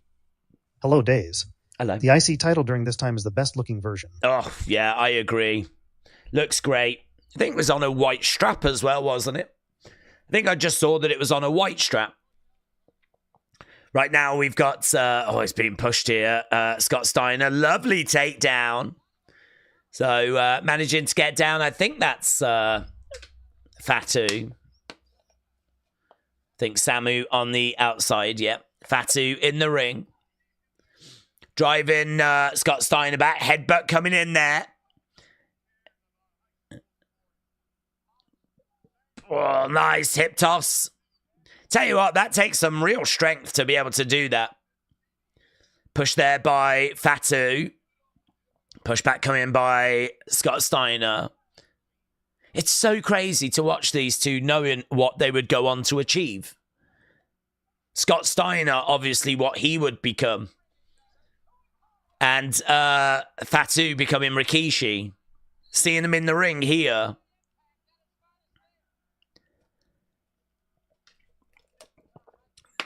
Fatu. Another shot coming in, and Scott Steiner goes down to one knee. This really was a meeting of two big tag teams at the time. Like, they've done a good job of really building up both of these teams. Oh, Samu is in. Down goes Rick. Headbutt there by Samu. To the outside goes Rick. Scott over the other side. He goes through the ropes. Headshrinkers cleaning house. Steiner Brothers regrouping. Steiner Brothers both up top. Is this a double missile dropkick? I can't remember this spot. Both up. Off the top. Steiner lines. Steiner lines from the top there by the Steiner Brothers. Let's get a couple of comments as this is playing out. Yeah. Do you remember Alpha used to do that with the Headshrinkers? Smash their heads together to try and, like, G them up. Days watched CVV's interview with Kevin Owens talking about how French is his first language. He said he learned most of his English watching JR and thought slobberknocker was a regular word. Opilas travels. Hey Days, hope you are well. I have to watch WrestleMania Night 1 on the same night as Night 2, due to the fact I will be in Isle of Wight on the 19th. So having to hide from the internet on the 19th. Yeah, you are unfortunately going to have to retreat from the internet. There's going to be clips and spoilers absolutely everywhere, so I don't think there's going to be a way of really avoiding that. You're just going to have to stay away from it, yeah. Steve, shout out to you, buds. Opolis Travel, shout out to you. Let's end the poll so we don't get any confusion. So, HBK versus Tatanka. They were just saying how Sherry has been attacked backstage again by Luna Vachon. 59% said good, 30% said great, 6% said all time. So that came out as good 97, which I think is a very, very fair score. I think that's a very fair score. Dropkick coming in there by Scott Steiner. Afa is up on the edge of the ring. Scott Steiner against the ropes. Ah, mate, that's really hard spot. Yeah, that's a really hard spot. I think he meant to hang him on that top rope. Oh, kendo. Home run, says Bobby. That's a good spot in the match, actually. I don't remember Scott Steiner going over the top rope to the outside like that. It has been a long time since I've seen WrestleMania 9, to be honest. Slam coming in. I don't think we've done a watch long on the channel. I really can't remember doing one. Back in the ring, so not only did he take that nasty bump, which we would definitely be getting a replay of if this was modern WWE, but he got absolutely cracked with that like kendo stick as well. Shots coming in. Bang. Scott Steiner goes down. Look at what that lady's wearing that's bringing some food. There was some lady there that I think must work for Caesar's Palace or whatever. She was in like this little white skirt. Shot coming in. I suppose it's really hot there. I'm guessing, like, you know, the heat is something you have to take into consideration. Backbreaker. Fatu going up in the corner. Bah! Off that second rope. Bob, shout out to you. Oh, Rick just making the save. So Rick making the save, and right now Headshrinkers working together. We're going to be up late watching SmackDown, then the H off. Back up a few hours later to watch Stand and Deliver. Next weekend is going to be long. Next week is going to be long. It is going to. This is good training, actually. Good training of trying to just get sleep when possible and come back and do streams. Big boot there by Scott.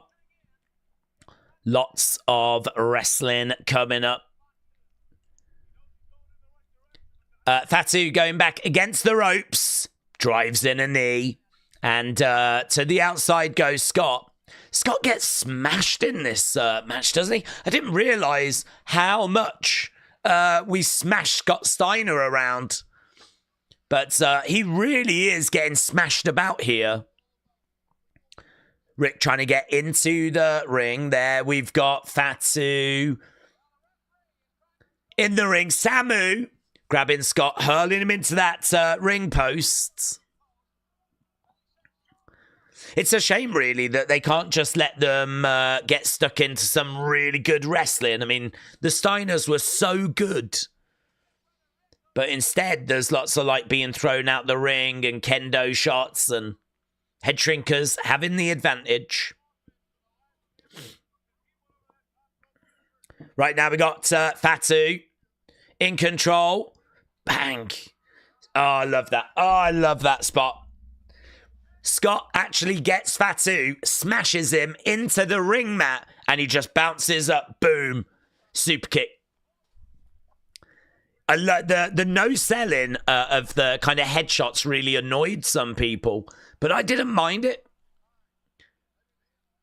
I didn't mind it. If you want to sell me on the idea that you cannot hurt these guys because they are thick-skulled or something, then I can buy that. That's fine. I can buy that. Standing drop kick. That's really nice by Samu. You don't really see stand-in drop kicks so much anymore. Matthew, let's see what Matthew's saying as we'll keep jumping into the chat every now and again. Matthew Childs. The Heartbreak Kid, Shawn Michaels. This was the Mania where he was about to become big time with babyface Ike Run. Love it. Matthew, shout out to you. Rake of the back there by Samu. William Hensey. Member. Days, you ever considered the possibility you are unassumingly brainwashing these kids? You are making them love wrestling like you love it. I don't think so, because obviously there's a lot of opinions and a lot of voices. I mean, if you go on social media, you're going to get lots of opinions. If you go over to YouTube, then there's, flipping thousands of wrestling channels, so I can't imagine that people only get to hear what my opinions are, you know? I think what we do here is we are very good at sharing thoughts and opinions and theories. I think we're very good at backing them up with reasoning as to why we believe those things. I mean, we never just go, oh, this is going to happen. And then it's like, why? It's like, oh, don't know. Like, you know, we back it all up. And, yeah, I think we kind of put it out there, but that's only what everyone else is doing. So I've got to think that people get lots of different thoughts, lots of different opinions. I'd imagine there's probably a lot of similar themes as well, a lot of crossover with other content creators, people having the same thoughts. I mean, I'd imagine a lot of people are looking at Seth this weekend as being someone that Paul Heyman could end up siding with. I actually don't know that it goes that way. I'm not going to say it doesn't, because it could. But, Yeah, that's not something that I'm like massively sold on. I'm not like, oh, it's definitely happening, but I would imagine there's a lot of people kind of saying similar things, that is a very strong possibility. Samu is in there at the moment. That woman's back with her skirt. Headbutt coming in. Have you noticed as well how the banners above the ring and the ring aprons just say WrestleMania? They haven't got like they don't say WrestleMania 9. They just seem to be very generic. Right now we got Samu going to the outsides. Off the top. Oh, big headbutt. Misses. Shh. That flying headbutt. That was huge. That was huge. He's trying to get over to make a tag. Scott Steiner trying to go over to make the tag as well. Samu, tag mates. Tag mates. Finally, Rick gets in there. I feel like it's been ages since Rick was in this match. Yeah, man, let's go. Hot tag. Bang. Steiner lines. Headbutt. Stupid. Shouldn't do it. Yeah, don't know why you did that. Right now, that has just given the Headshrinkers some momentum. Scott Steiner absolutely bumping around. Bang! Face first. Down goes Rick. Back in the corner. Tag being made. Headshrinkers looking to wrap this up.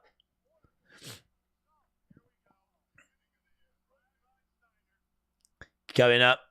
And... oh! Mid-air reverse. That was nice. Through the rope to the outside. In comes Scott. Bang! I tell you what, some of these moves have got some real emphasis behind them. Against the ropes goes Scott. Reversed. Belly to belly. Belly. Oh. Bang. Kick coming in. Belly to belly with someone of that size. Scooping him up. Slam down. Fatu on the outsides. Samu now with Scott. Samu against the ropes. Ah! Tried the Frankensteiner. Didn't really get it. But he got enough of it to get the 3. It's a real shame that that Frankensteiner didn't really land. Well, there we go. That is match number 2. Let's go match scores.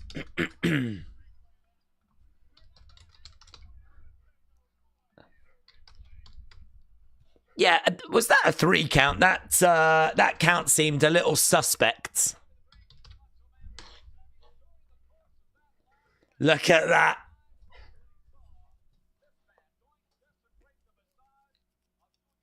Here's Doink.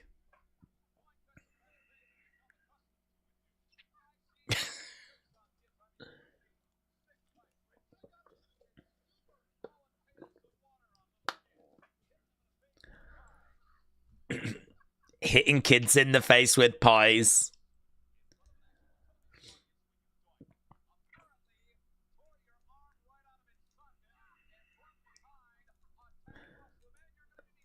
I mean, you can tell that arm is so fake. So, the crowd were chanting, "Crush the Doink." Bang! I don't know why the commentators are saying he just took his own arm off when it's very clear that that is not what he did. It's a cast.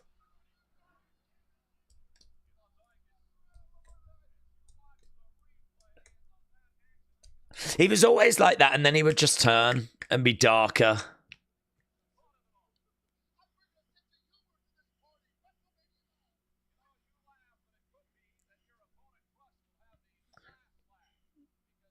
There, look at that. Look how he's turned. Look how dark he's gone.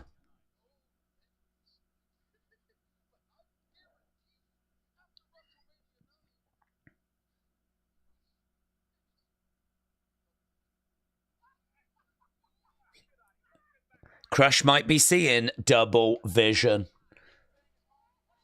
Hitman sign. Mega-Maniacs sign. Kill the clown. Respect.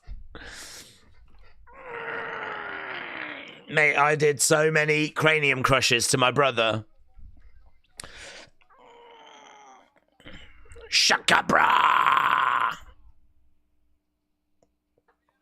Here's Crush, right? Crush versus Doink.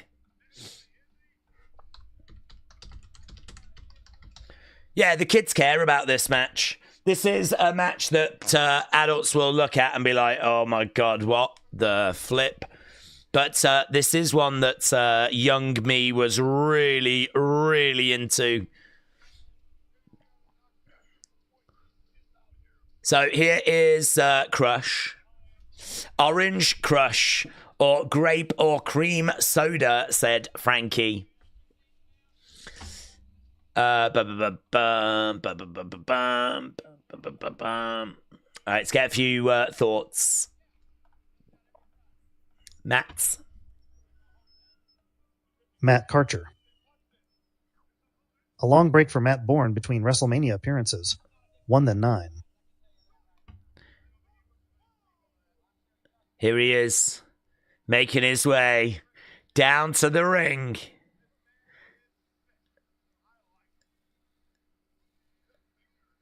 It's such a good character.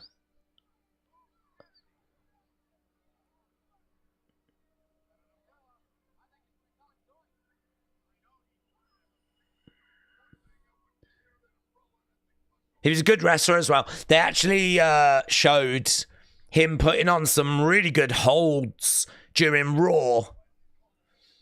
Like they did a really good job of showing that he wasn't just a joke. Like he could actually go in the ring. Here we go. We are underway with Doink versus Crush. Headbutt coming in there by Crush.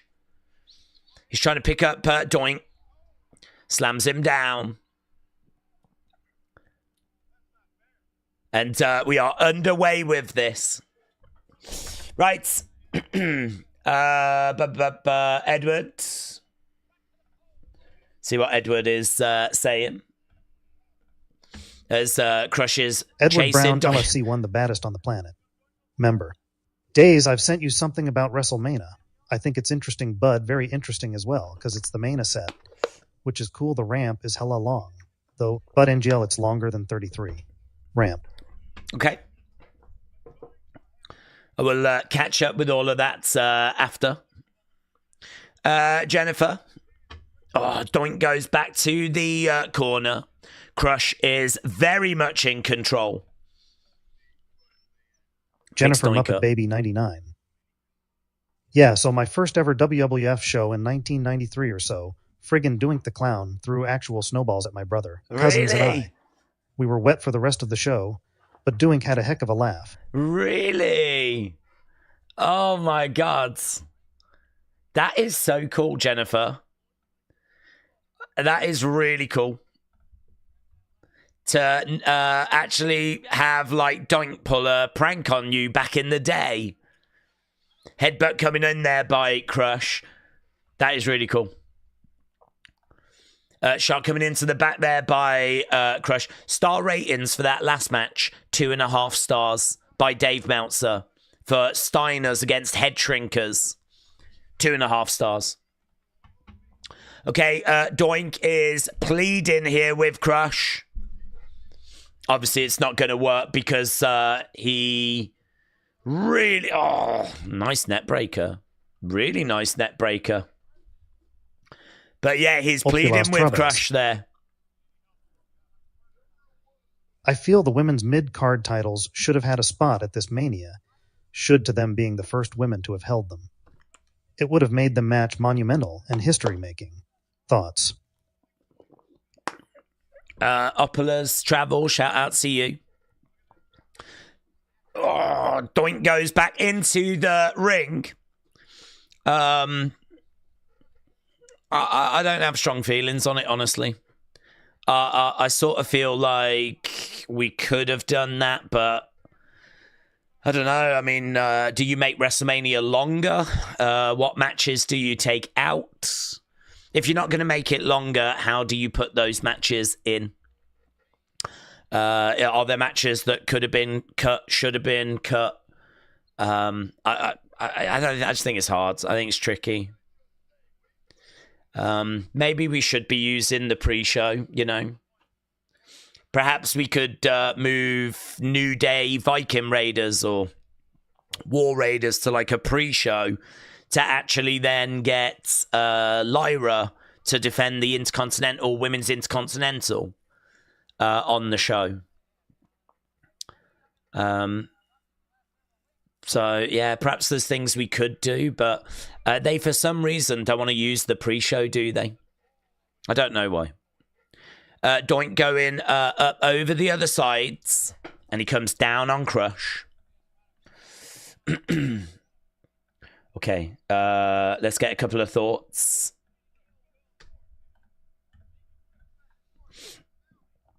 Wrestle with Andy. Member. Days, did you know the plan was one Scott to win the 93 Rumble and main event this show? Jennifer Muppet Baby 99. Well, we were a big group of kids in the front row, right? So, of course, Doink targeted us. We loved it at first, but wet jeans for hours wasn't fun.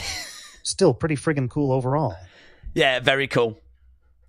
The Scott Steiner thing, I don't know. I'd heard something like that. I feel, was it last year? Was it Scott that said it in an interview? I feel like I've only heard that really recently. It's certainly nothing that I was aware of before. So, no. I'm just going to say no, I didn't. I feel like I've heard it really, really recently, maybe in a Scott Steiner interview. I don't know if there's truth to it, but because he was in a tag team at the time, so I don't know, was Vince really toying with splitting up the Steiners? Oh, big boot there by Crush. And if he was he really going to have him win the Rumble? Crush trying to get back up to his feet. This thing swinging back and forth. Doink coming over, grabbing Crush. Crush going face first into that turnbuckle. Right now, a chop coming in. Doink is going up. He's on that middle rope and gets caught and slammed. So Crush slamming Doink. He's trying to come over. Clothesline over the top to the outside. And right now he's looking to go under the ring. But Crush comes in, grabs him, stops it. So Doink trying to get underneath that ring. Headbutt to the back there by Crush. Gets him back into the ring. Crowd very, very flat for this. There's no other... Oh, here we go. Pick him up. Bang. Right now, we've got Doink trying to get up. James, shout out to you, buds. Right now, we've got Doink over. Oh, referee goes down. And Doink goes to the outside. James, how'd you feel about that Man United result? It's heartbreaking, isn't it? We're so rubbish. We're so rubbish. Man United lost 4-1 today. Okay, Doink getting back in, but the ref's down. The pre-show is supposed to be where the non-regular user to catch up on the storylines. But I think we'd get more out of the talent if we did a couple of matches on both Saturday and Sunday. Yeah, Adrian, I agree. I think there's room on a 3-hour pre-show to do a match or two. I mean, maybe if you move New Day, War Raiders... Oh, here's the second Doink. Boom!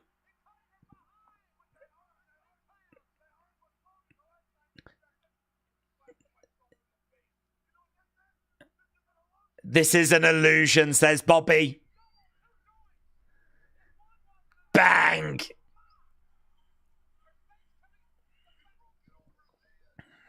Then they do the...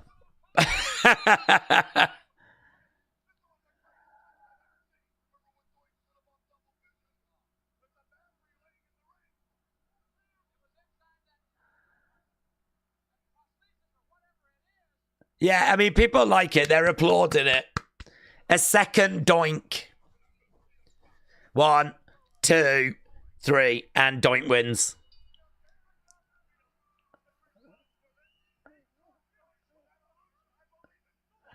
I wish Bobby hadn't gone with the illusion line. But I suppose he's trying to make out that Doink hasn't cheated. Doink gets the win after a real nothing match, really. What happened? What happened?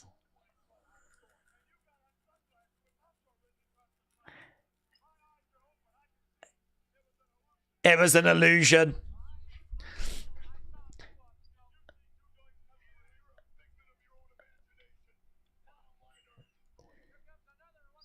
So the other official comes down. He says the other one is under the ring.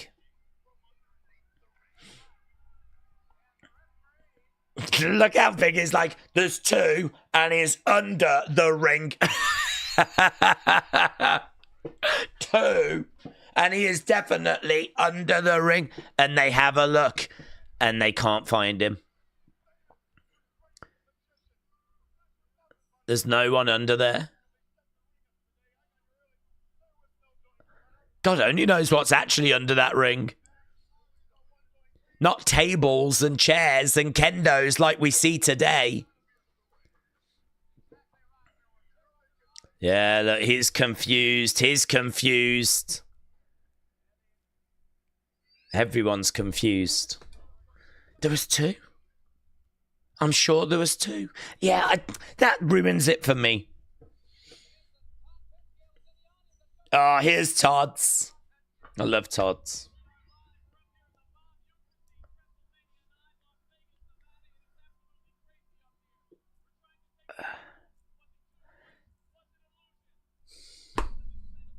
Was it 2 Doinks or was it an illusion? I think this goes wrong.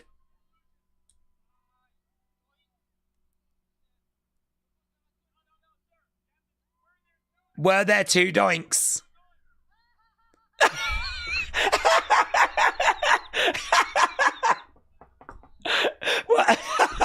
Was there 2 Doinks? And the dude just goes, ha ha ha ha! WrestleMania moment. WrestleMania moment.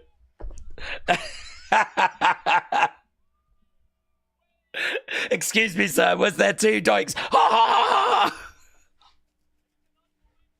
Yes. Yes. I want to be with her. Love you, Queen. Love you, Queen.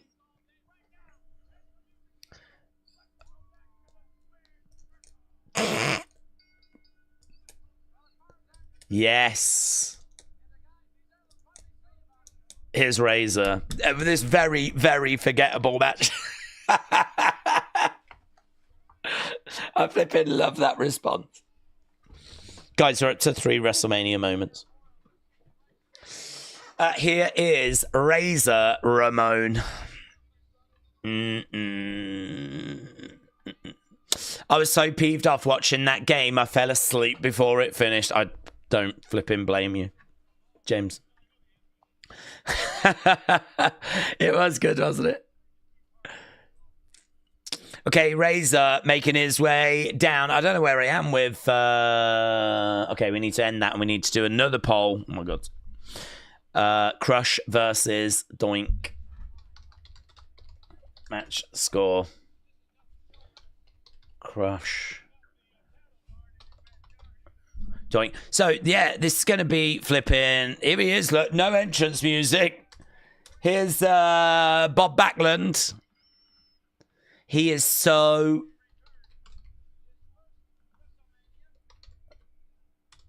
His first WrestleMania, because he was around years before WrestleMania.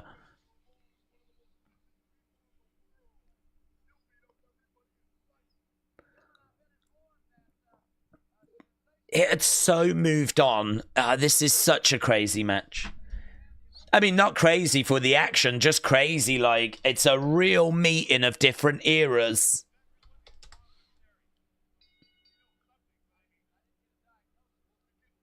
It's this match, and we've spoke about it before. It is very much like when you would get Honky Tonk Man or you would get Mr. Perfect during the Attitude Era. It's like they're so out of place. They don't belong in that era. That is what you're seeing here with Bob Backlund. And actually, the fans are even cheering for Razor here. Bob goes back to the corner. Bob Backlund versus Razor Ramon. Again, Razor using that power, driving Bob Backlund back. I wonder how Razor felt when he found out he was going to be working Bob Backlund in 1993. I wonder if he was all right with it, because Bob was like used to be a big name, but I've never actually heard Razor talk about that, you know. That would be very interesting. Kick coming into the midsection. Scoop, slam. Kick coming in there by Razor. Scooping him up again. Slamming him down. 43. Even at 43. Jesus. I know this is something that Wrestle with Andy talks about all the time, about like different ages people are. And like here, everyone looked at Backlund and thought he was just an old man that was like really past it. And he's like 43. I mean, we've got people around that are way older than that in WWE right now. R-Truth is way older than that. I don't think LA Knight is that far away from it. Randy Orton is well older than this. Kicks coming in by Razor. Let's get some more comments.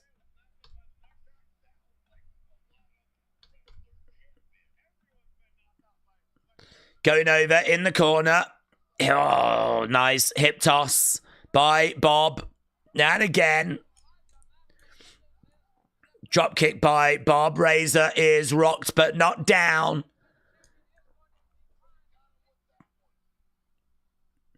So they're talking about how Lex Luger has attacked Bret. Double underhooks. Oh. Yeah, I mean, he is very technical, Bobby Backlund. He knows what he's doing in a ring. It's maybe not the most showy. That girl in the short skirt is still there. And the only reason I'm talking about her is because I wonder if that was her section. I wonder if she worked that section to bring people food and snacks and stuff like that.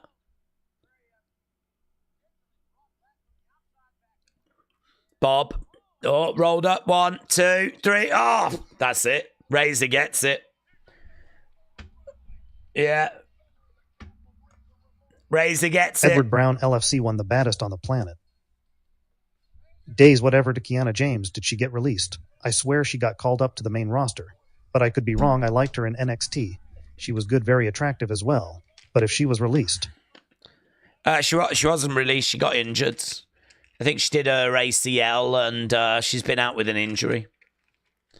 There we go. Very short match.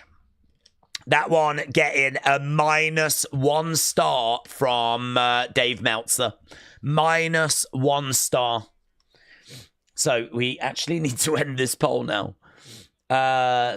Okay, well, we've had a fair few votes in. You got to be quick, kids. So let's have a look. 56, 19, 13, 10. Okay, Razor and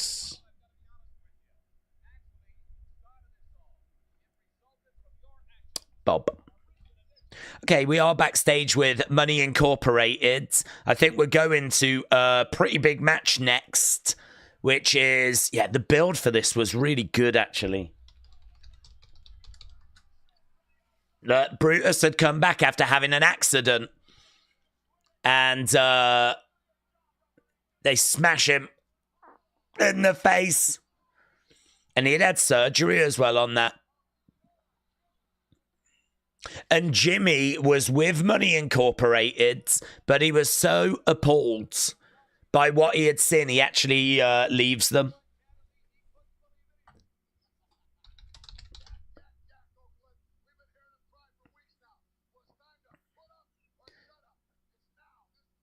This is WrestleMania 9.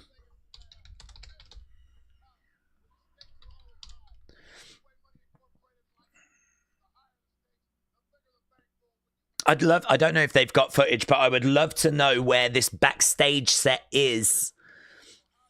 Like, I hope there's footage of that. I would love to see this thing set up and then, like, really nothing around it. They're making out that it's inside Caesar's Palace, but I'm guessing it's just backstage.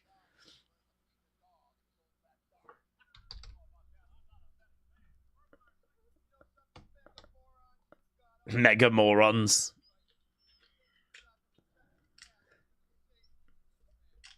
Yeah, he's got his titanium mask, hasn't he? Here's Wrestle with Andy. I know he loves these stats. Oof. After this, you're going to look like a jigsaw puzzle with some of the pieces missing. Wrestle with Andy. It's crazy that this was only about 10 years removed from Bob being on top. He felt like a dinosaur at the time. It is true, isn't it? It is true.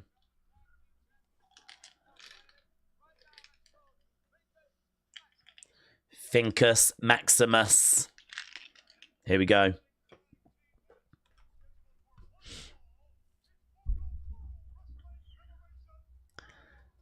Yeah, this is a big match.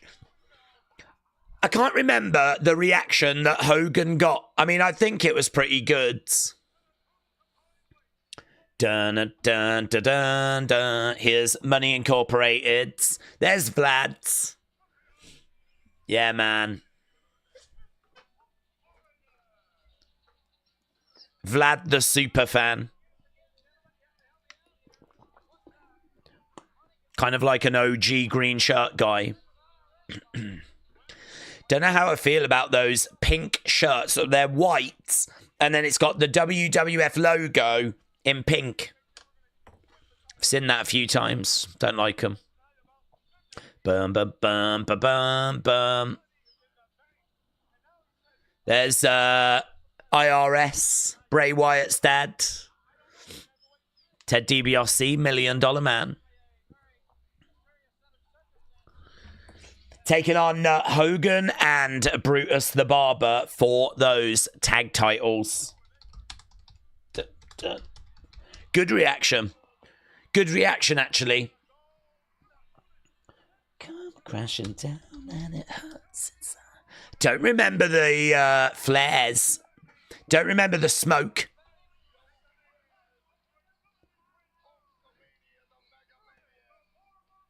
Here we go. Yeah, God, I love that mask. I love that look.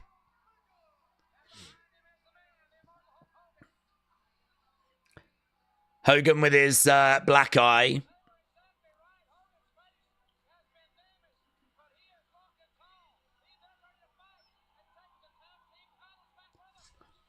Look at those shears. Serious.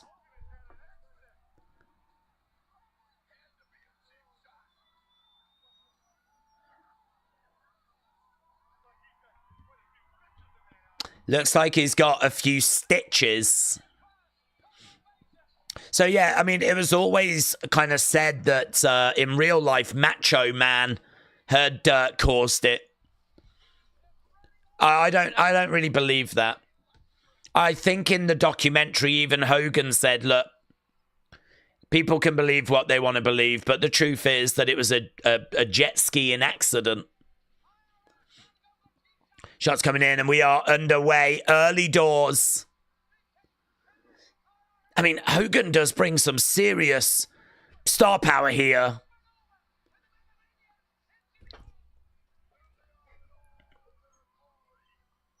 I mean, it's energized the crowds. Crowd have been really quiet up until this point, really. Everyone is engaged.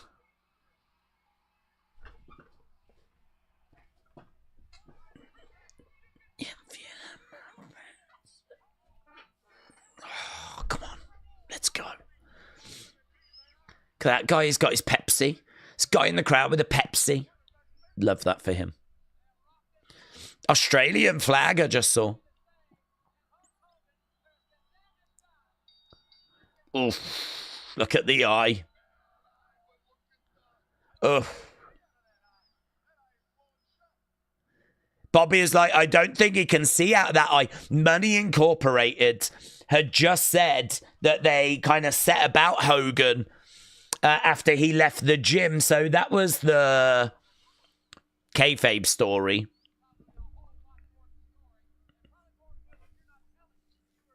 I do find it a bit annoying that Brutus's kind of yellow is a different shade to Hogan's yellow.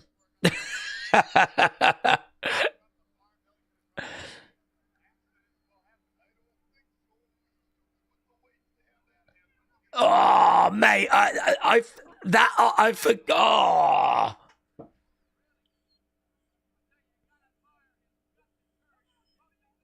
I don't remember it being that bad. I remember it being a black eye. I don't remember the eye being black.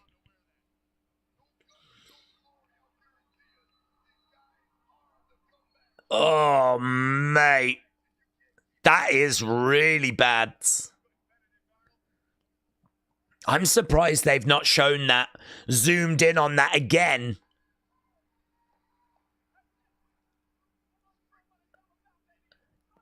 Show them what it's all about. There is Jimmy Hart. He has changed sides.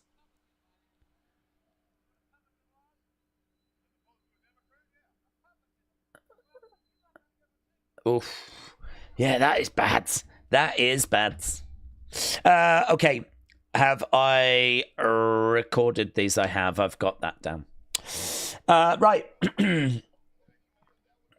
Jennifer, let's see what Jennifer is saying as we are underway with this tag match. Jennifer Muppet Baby 99. Wasn't this enough for Hogan? Ugh, that egotistical son of A. Why does that ending have to happen to Bret? Yeah, I mean, my feelings on that, though, are a little bit different because I can't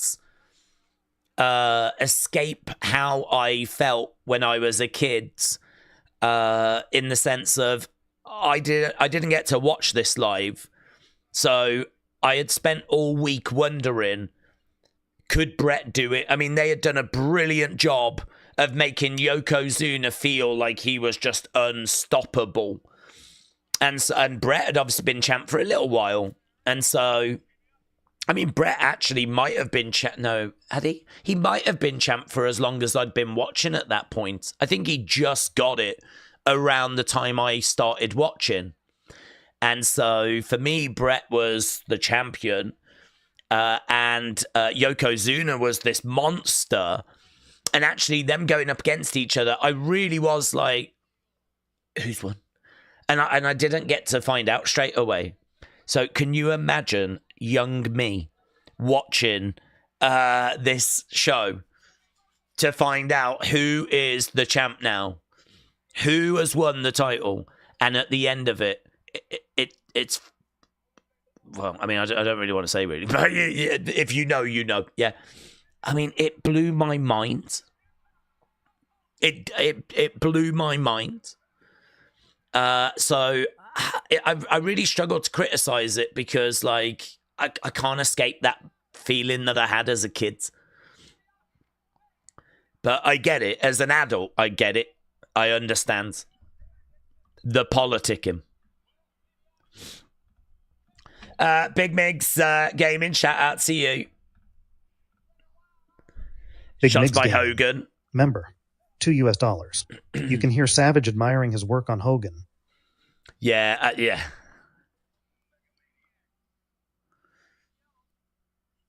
Going against the ropes, clothesline. Down goes Ted DiBiase. So the match has settled down now. We are into a groove. Oh, Hogan kind of suggesting that he was going to lash out at the referee there. Going over against the ropes. Big boot there by Hogan and Brutus. $1 Million Man down. Kick coming in there by Brutus. Looking to scoop him up and slam him down. So Brutus is in there with that titanium mask. Right now, Brutus holding $1 Million Man. Boom. Double axe handle there by Hogan. Brutus going on the outside of the ring. So obviously they give this match some time. There's kind of like a few key matches on this show that they really did want to like highlight. There's a couple, like I think Razor Bob, they weren't too bothered about.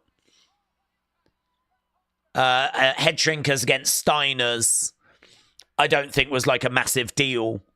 But Shawn and Tatanka, they were really trying to focus on. This is obviously something they're really trying to focus on. Actually, Lex and Mr. Perfect is one they're really trying to focus on as well. It's actually not the longest WrestleMania in the world. It's quite a short WrestleMania in regards to the match card, so. But I think the reason why we get Razor and Bob before this is maybe a bit of a bathroom break match. Money Inc. are like, nah, we're done. Forget this. They're actually walking away.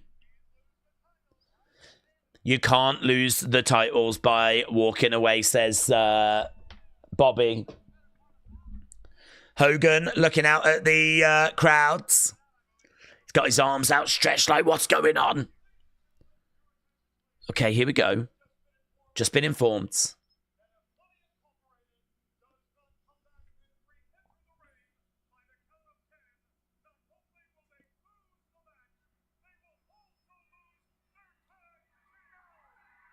Yeah, I mean, that isn't fair.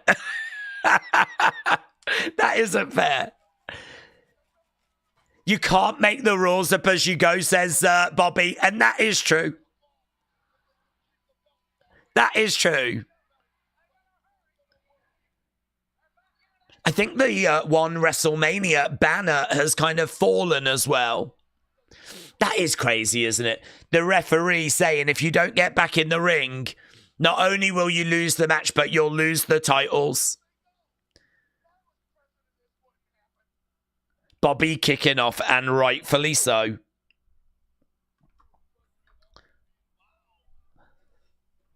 Hogan going over, getting some advice there from Jimmy. Loud Hogan chants. Hogan in there with $1 Million Man. Quite a bit of history between these two, of course. Knee to the midsection there by $1 Million Man, and we are back underway. Carla, shout out to you. See what Carla is saying. It's a bit like Seth winning at 31. Yeah, I'd have that same feeling. Oh my God, is it going to be Brock? Is it going to be Roman? Imagine you don't get to watch it. He's got the tag rope. Tag rope choking out Hogan there. And again, he's being choked out. And Brutus is trying to help, but is actually making it worse. Here we go. Tag being made.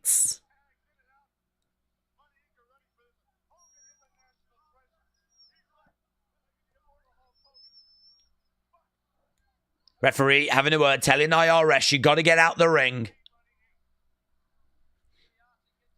Yeah, by the way, if you've not seen the WrestleMania 9 documentary, obviously you can watch it on Peacock. If you are an international viewer and you haven't got Peacock, there is a link that James kindly shared.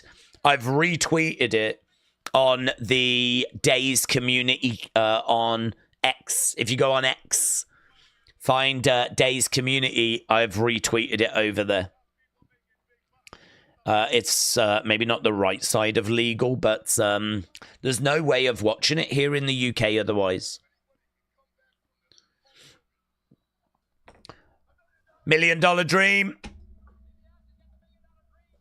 Locked in. Why is the main event of WM on last? Wouldn't you want to be middle of the schedule? As everyone is tired at the ending of the night. Just a thought. It just kind of builds that, doesn't it? I suppose you have the match that people most care about being the main event. So if you put it in the middle, then you are following it up with stuff people won't care about as much. Plus, normally, your main event will probably provide something really dramatic. And so, again, like trying to follow that with stuff that's probably not going to carry the same weight is, you know, I mean, I don't know how tired the crowd's going to be after, say, 3 hours. It's very different if you're making the crowd sit there for like 6 hours, 7 hours, you know. Crowd can obviously get massively burnt out, but usually the main event is what's brought people to the show anyway. Normally the main event is the big thing, so to get it out of the way, you kind of create some new problems, really, if you put it in the middle of the card. Hogan chants. Loud Hogan chants. David Paul. Member. $5 US. Question. Dana White wants $1 billion a year for the next US UFC TV rights deal, which could end having to buy PPVs. Netflix, Amazon, or someone else.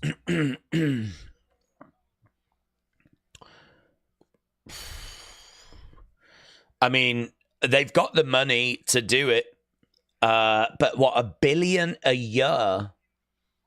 $1 billion a year? I just don't know. I don't know. I mean, maybe there can be some negotiation there. That's a hell of a commitment, though. I mean, WWE, I think, sold for, is it like $5-6 billion? And that's for the company. You could buy the company for that. You could buy WWE for that. So $1 billion a year for UFC's content is, I don't know if that's what they value it at. That's what they value it at. If that's the value they believe it has, I'll be very interested to see if that sells, though. So, David, shout out to you, my friend. Yeah, we had some more outside interference. Big Migs Gaming. Big Migs Gaming. Hogan's 24 pythons shrunk to about 10. No roids. They did. You're right. No steroids. Yeah, it is true. He does not have the same presence at WrestleMania 9 that he had at WrestleMania 3, WrestleMania 4, WrestleMania 5, WrestleMania 6, WrestleMania 7. We actually saw him really kind of slim down WrestleMania 8. WrestleMania 8, I think that's when he really felt slimmed down for like the first time. Yeah, obviously it's to do with the steroid trial, isn't it? Hogan trying to get over, trying to make the tag. IRS is in. Tag maids. Here's Beefcake. Here's Beefcake. Shots coming in there by Beefcake. Knee. Beefcake coming in. Bang. This was like, he was so over at this time. Oh, inverted atomic drop. $1 Million Man goes over that top rope. Beefcake against the ropes. IRS goes down. They are in trouble as Beefcake goes back against the ropes again. Over the other side, bang, straight to the back with that briefcase. Beefcake goes down.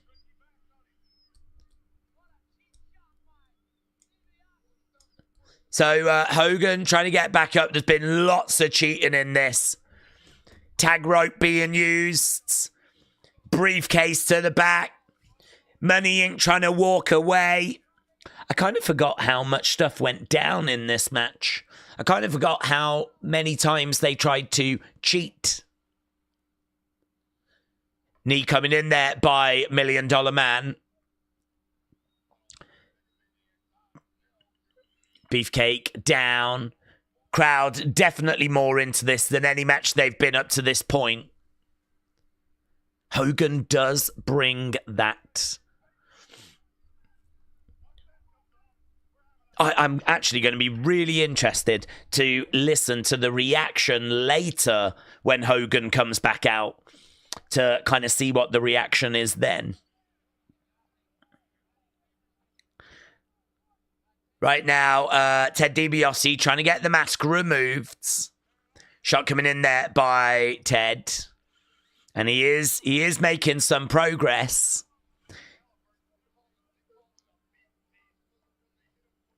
They call it a beefcase. I've not heard that before. The beefcase. Yeah, look, they've managed to get that mask off. Oh, shot coming in. Bobby's like, I want to see this. Bang! Face first. And he is rocked. So that mask has been removed. Yeah, Brutus trying to fight back.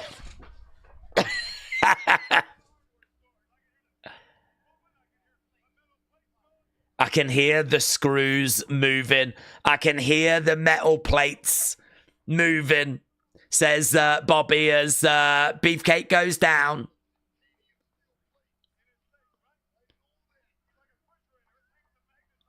He's like a refrigerator. We could hang some magnets on him. Back against the ropes goes Beefcake. Duck underneath. Beefcake. Yeah, I mean, it so helps that the crowd are really invested. Hogan on the outsides. Calling Beefcake. Beefcake grabbing IRS. Sleeper. Sleeper is him. Sleeper holds. Double axe handle. Boom. Ref down. God, they did love refs going down, didn't they? They did love refs going down. Referee down. IRS down. Beefcake down. We got Hogan on the outside. $1 Million Man over on the other side. Jimmy banging on the ring. Beefcake trying to get up. Trying to come over, trying to make that tag. Big Migs Gaming. Shout out to you, my friends. Appreciate the support. $1 Million Man comes in, breaks it up. Bang, shot coming in there by Hogan. Big Migs Gaming. Member. Gifted 5 Wrestling Days memberships. Big boot. Big boot. Kick coming in. Bang, and he uses the mask. And again. 1, 2, 3, 4. Referee is still down. Jimmy Hart's trying to get the referee. Jimmy Hart has got referee colours. That doesn't make him the referee. It doesn't count. Jimmy Hart is celebrating. That is so stupid. Look, people are cheering as if they... But you can tell there's confusion. Jimmy's running around with a striped jacket on.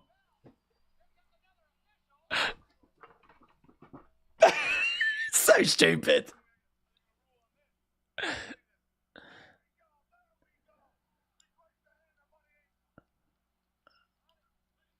Ladies and gentlemen, DQ, and still. So there we go. DQ win for Money Incorporated. Probably because of the mask being used. Bang! Trying to use the belts, but Money Inc. survive. Okay, let's get the scores for this last match. Oh, that Bob Backlund one did not do very well at all. They've grabbed the ref. I think Jimmy's like, don't do it. It's not worth it.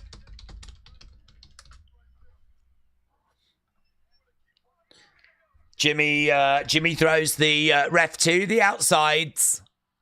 And there we go. No new champions. I don't even know that they really got their revenge, to be honest with you. After Heights. Do you know, I'm quite interested to know how long Brutus stuck around for. Because I can't really remember much more of Brutus after this. Brutus. Beefcake. American. Fight for the rights of every man. I am a real American. Fight for what's right.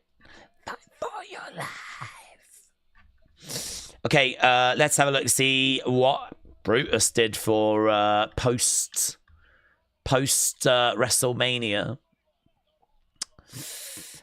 So he has this match.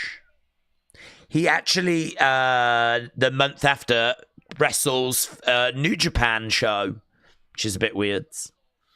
Then we do get Mega-Maniacs against Money Inc. on house shows. Obviously, they're not shown, though. So we do get house shows in May. This was the 4th of April. So we get house show, house show, house show. I mean, Money Inc. winning... losing by DQ at those. House show, Mega-Maniacs beats Money Incorporated by DQ again. Sergeant Slaughter was the special guest ref. House show in June. We're still doing this match in June. Same house show, house show, house show. I actually do not remember that. Mega-Maniacs, Money Incorporated, Sergeant Slaughter, special guest ref, recorded for TV. So it was actually recorded. The rematch, Mega-Maniacs win by DQ, so no title change. House show. Then we get Brutus against Terry Taylor on a tour. And he's done. And that tour is not recorded. So yeah, then he's done. He's out. And he ends up in WCW in 94. So there might just be one, maybe two more TV appearances by Brutus after this. That's crazy, isn't it? And then he just works Terry Taylor, the Red Rooster, in like August. Yeah, so Hogan doing his posing. There's a young Hulkamaniac there. He's getting a good reaction, to be honest with you. Hogan showboating like he makes me feel ill, said Jennifer. Could be like a Jacques Rougeau Dynamite Kid situation where Savage does the hits and then Vince says no retaliation after. They've got the briefcase, the $1 Million Man briefcase. How do they know the combination? Money, papers, and a brick.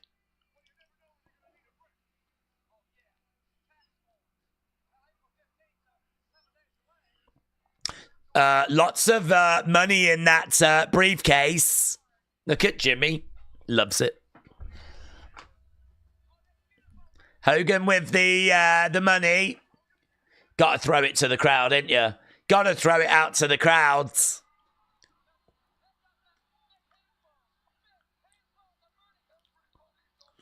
They're going to be heels if they don't throw that out to the fans. Oh, he just drops it in the ring. Yeah, the crowd are like, no, I'm not interested in you posing, thanks. Oh, here we go. He goes out the ring. There we go. There we go. Here you go. I'm going to go get some, says Bobby.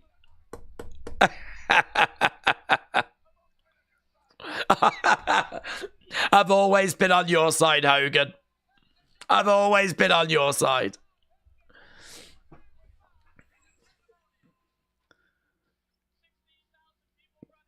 Look at this woman. She can't believe it. Oh, my God. Natalie Cole.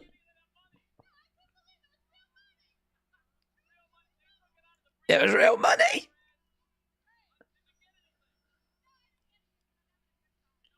Natalie Cole. I don't remember Natalie Cole being at this show, you know. I probably didn't. I mean, I probably didn't know who she was at the time. I still don't know who this guy is.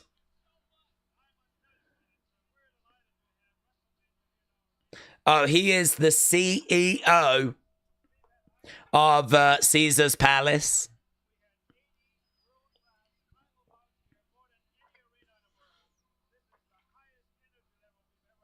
This is the highest energy level we've ever had. Sucked.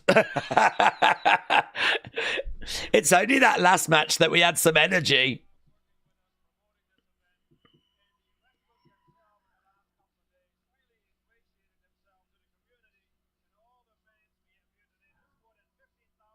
Boring. Boring.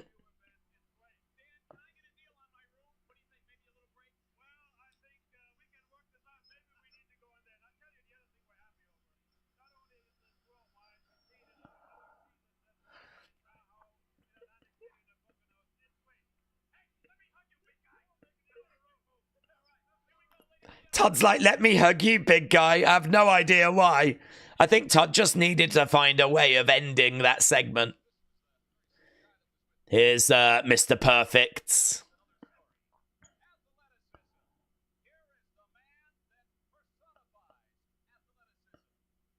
They've changed the background here. Mr. Perfect. This is at a big build, this match, actually. Him against Lex Luger.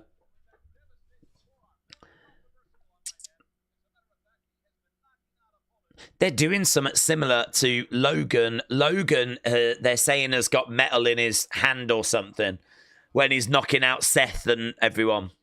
I don't think they go with that line anymore, but I remember when Logan Paul was knocking Seth out, they would talk about how he had metal in his hand.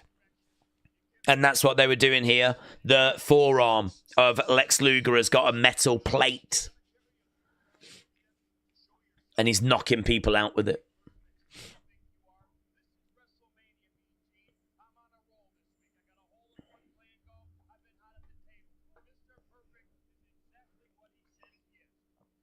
Mr. Perfect is exactly what he says he is.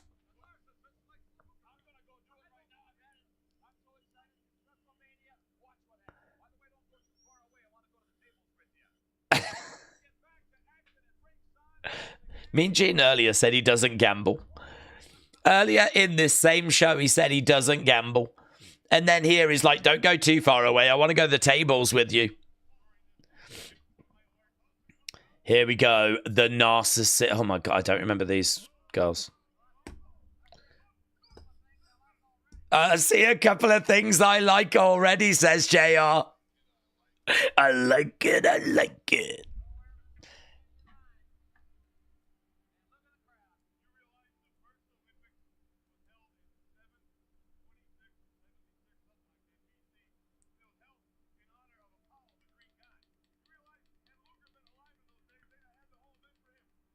That's good. I didn't know where Bobby was going with that. Bobby said...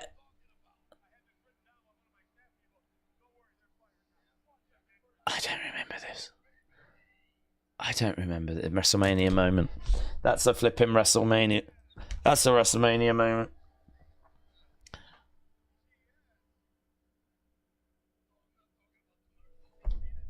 It might be 3. How many girls was there? Jesus Christ. Anyone that says this is the worst WrestleMania ever, dead to me.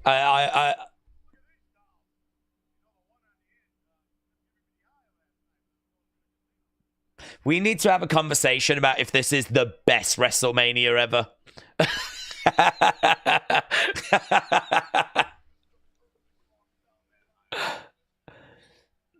I mean, I'm adding up the WrestleMania moments here. I think we're up to like 20 odd.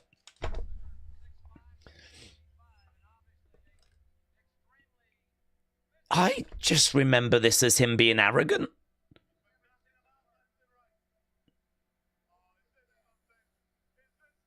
Look at that. There we go. The mirror being held up so that he can pose.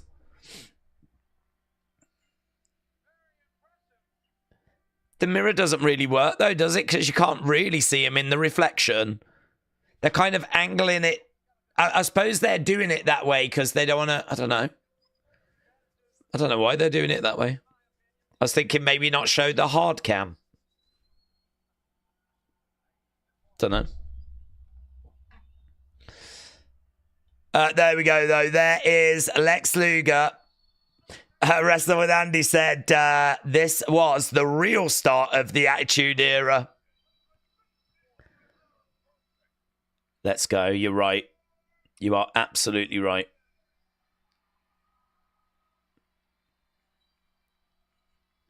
Dun, dun, dun, dun, dun. Here's Mr. Perfect. Dun, dun, dun. Hello, the women are having a little look there at Mr. Bay. Loves it. He flipping loves it. Good reaction for Mr. Perfect. You know, my uncle that used to record the tapes for me, whenever we talk about wrestling, he always tells me the same thing. Is like, do you know who my favourite was? Mr. Perfect. Always loved Mr. Perfect. And to be honest, he didn't love him because of she loves him. Not because of his wrestling, but you know, that character of being perfect. I'm Mr. Everything I do is perfect. It just really connects with people, you know. It's so easy to understand. Lex Luger versus Mr. Perfect. Yeah, and it had a big build as well. Good. Okay, let's get the score down of that Money Inc. match. Let's go. Boom, boom, boom, boom. 60, 18, 4, and 16 bads. Did not age well, that last match. We have not had any great matches, unsurprisingly. Perfect. Starting out pretty good. Do you know the Razor Bob match didn't even get a bad rating? You lot are very generous. Very generous. So far, HBK against Tatanka, good 97. Steiners against the Headshrinkers, good 100. Doink versus Crush, good 87. Razor Bob, good 80. Hulk Hogan Money Incorporated, good 84. So that's where we are at the moment. And we are now underway with Mr. Perfect versus Lex Luger. I think we only have 2 matches left. I think after this we've got Undertaker Giant Gonzalez, which is a rubbish match, but can't help but marvel at the size of Giant Gonzalez. And then, of course, we've got Bret Hart, Yokozuna. Side headlock against the ropes goes Mr. Perfect. Over the other side. Look at the speeds. Look at that. Oh, very good. Could you imagine if we'd have done Mr. Perfect against Shawn Michaels? Mr. Perfect, Shawn Michaels, could have done that on this show. Perfect Shawn Michaels would have been really good. I don't know that I've ever really sat down and re-mapped out WrestleMania 9. Could be a really fun thing to do, actually. Yokozuna, Undertaker. We do that anyway, don't we, in early 94? So we do get to that anyway. Suppose you could have done it here. Undertaker Doink would have been fantastic, actually. Undertaker Doink could have been very interesting, but they might have wanted Doink to have won, and we might have saw the end of the streak had they have done that. Could you imagine Undertaker Doink, though? Shot coming in there by Lex Luger. Right now we got Mr. Perfect going into the corner. Lex Luger over the other side. Perfect against the rope. Duck underneath. Oh, grabs the foot. Slap coming in there by Perfect. Trips him over. Bang! Drives his knee in. Lex Luger goes over by the ropes. Nick says, can we send prayers to 9 Holiday? Yeah, of course. Do we know why? Is there the surgery or something coming up? So yeah, 9 Holiday, definitely send him best wishes. WrestleMania tickets are now expensive, says Elizabeth. Okay, we are underway. Oh, I need to change that. Let me change this. We'll hear from Hannah whilst I'm doing it. Anna WE. Days. Final predictions for the main event of Hart versus Yokozuna. Surely, Hart wins to solidify his status as a main eventer, and nobody interferes afterwards in any backstage politicking. Thoughts? I think it's going to be a lot of fun. Those are my thoughts. I think it's going to be an all-time classic. Sadly, it's not regarded as an all-time classic, but it's a bit disappointing that because obviously Bret is Bret. Yokozuna so agile for a big man. It's really... I'm looking forward to watching it and seeing why or where it goes wrong. Boom in the corner. This has actually got a bit more of an energy to it, this match, than even Shawn Tatanka. Shawn Tatanka, the pace of that was slow. Oh, look how hard Perfect goes into the corner. Yeah, this has got like a bit more of a pace to it.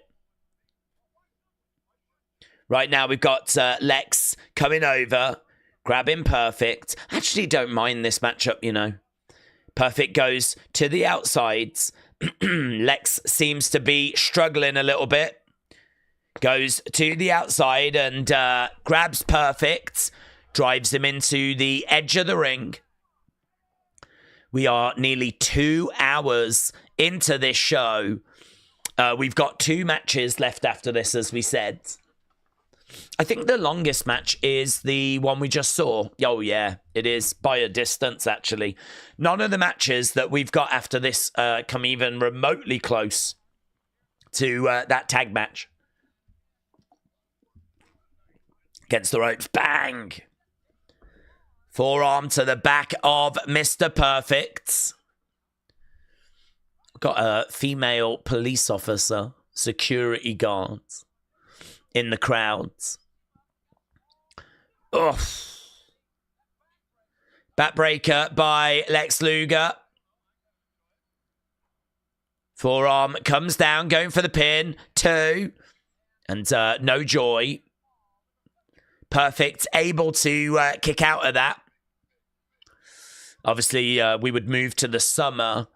And we would move to the whole Lex Express situation.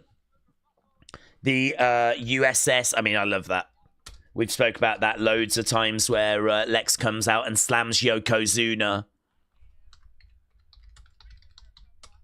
I just wanted to have a look at Kurt Hennig and see how long he sticks around for after WrestleMania. I know he does King of the Ring. Feet on the ropes there by Lex. So, yeah, we get some appearances by Mr. Perfect. Qualifies for King of the Ring. But how long does he stick around for? He sees out the rest of the year. He sees out the rest of the year, Perfect. He's done by October.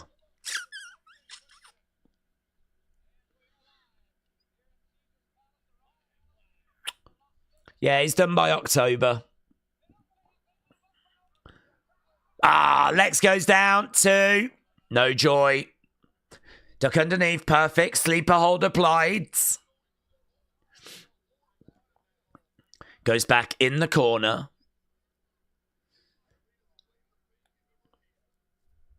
Crowd have really settled down, haven't they? Really settled down. There was good energy when Hogan was out there. But that energy is not the same here for Perfect and Lex. Shot to the midsection there by Perfect. Going over to the corner. Shot coming in by Perfect again. Lex being driven back. Let's go down and get a few thoughts. Sonny said his wife is in hospital with some kidney issues. Oh, I'm really sorry to hear that. Oof, no joy. Oh, absolutely thoughts with 9. Holiday. Wrestle with Andy. Member. Days everyone on this show had a Hasbro except Bob Backlund. This was peak Hasbro era. Oh, wow. That's fun. Everyone had a Hasbro apart from Bob. The peak Hasbro. Yeah, I suppose it is peak Hasbro. Oh, that's good. I am so excited to see what new figures they're going to show in that WWE Superstars line. They better have some good stuff. They better have a fair few things to show off. I love that Walmart exclusive line. It's really grown on me. I never bought them before I went to America, but if I had done toy hunts, American toy hunts, so I uploaded them, you would see me picking them up and purchasing these WWE Superstars. I've got quite a collection now. And I really love them. I think they're just fun. I think they look cool. I really love the packaging. I love the softs goods that they come with, you know, the kind of fabric singlets. And yeah, I'm really excited to see what else they've got coming. I showed the Cody Dusty set that I got the other day. Swinging net breaker there by Mr. Perfect. 1, 2. Shoulder up. Shoulder up. Reno 911. I love that show. Yes, it is Reno 911 vibes, you're right. I love that. It's such a good show. Just my kind of humour, that. 1, 2, and Lex gets the foot on the rope. We've had a few near falls here. Few near falls. Swing and a miss. Backslide by Perfect. We'll have a look at the Meltzer scores after this match. Edward Brown LFC won the baddest on the planet. Member. Days, what if RVD is Randy DePoina? He still wrestles the pop would be huge. It would bang as well in my opinion. But if it's not RVD or Hardy, who would have liked to see it be Iwata to be RVD? RVD would be cool. I don't know that he can. I mean, I think there was plans for him to wrestle on that ECW NXT show, and he didn't. So I don't know. I don't know kind of physically where is that. Lex Luger just gets the win.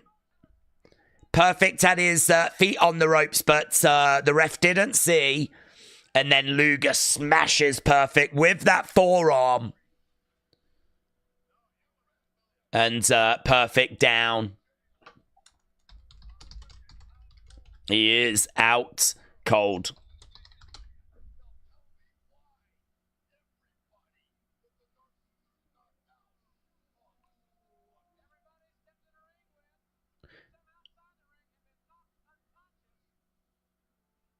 I don't think I don't think they know at this point that it's a metal plate by the sounds of it.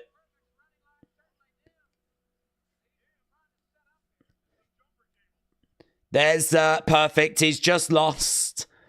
He shouldn't have lost. Do you know, it is really crazy when you think about the quality of wrestler that we weren't able to get better matches. Like that match, I mean, there's not loads to it. It's a couple of nice spots.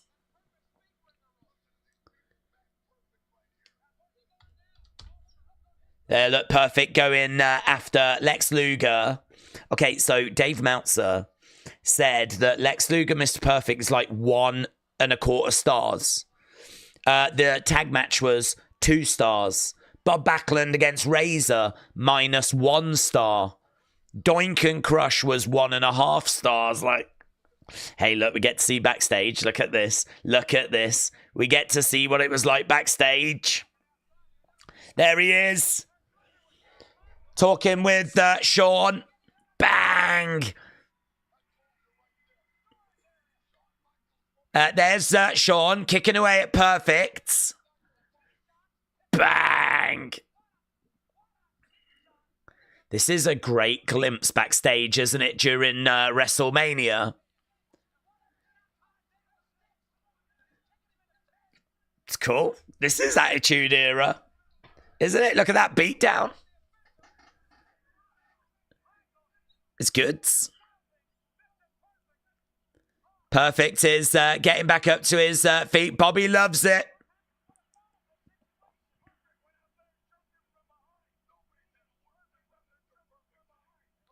Oh, is that where Vlad is? I never knew. There he is. Look, there's Vlad.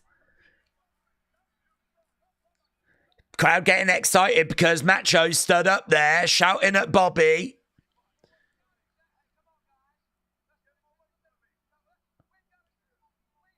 I never knew Vlad was there. I always thought Vlad was more in the walkway. It doesn't matter, but Vlad is obviously he was so famous. There was a documentary done about him as a super fan. There's Gorilla.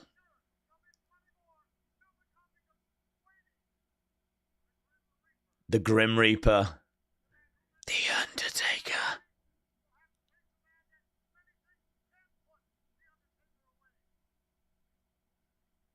Almost 8 foot tall. Giant Gonzalez against Steiners. This match is awful. But as a kid, mate, so exciting. So exciting. I mean, it is true. They've just got big attractions coming up now. Giant Gonzalez at nearly 8 foot. Yokozuna at over 500 pounds.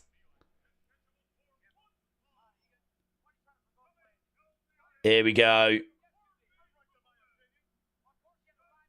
Yeah, look at this. I'm glad they got rid of the fur. I don't hate this costume. Honestly, I don't hate it. I can't remember what they did with his... I think they've got his ass on show, though, haven't they?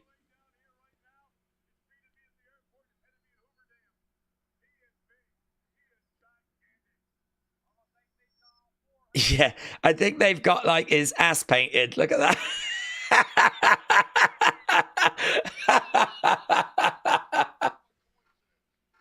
I like the costume, though. I don't mind the costume, but I don't know why they felt the need to paint his ass.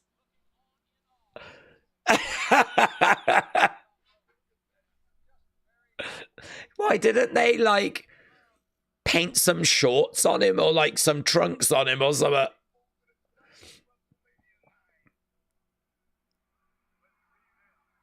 Yeah, here we go. And this is a great entrance for The Undertaker, actually. This is a low-key, really good entrance.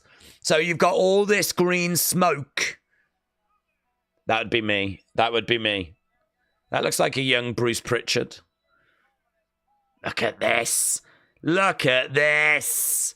Come on. Come on. Is this a low-key WrestleMania moment? I think it might be. I think it might be. Giant Gonzalez. Look at that. It's a vulture.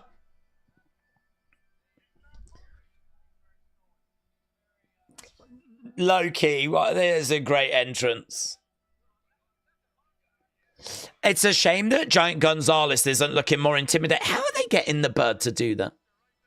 Is the bird doing that because it enjoys having the wind in its wings? And it's just like, yeah.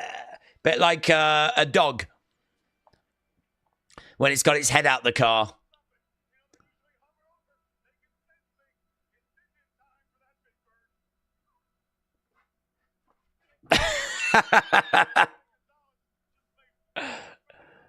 I don't know why they painted an ass on him. Almost 8 feet tall. You can't teach that. Rob, shout out to you. Yeah, and the face-to-face here as well.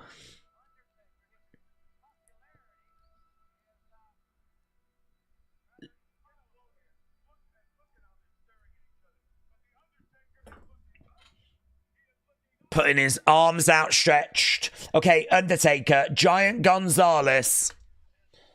I mean, Undertaker talks about how hard it was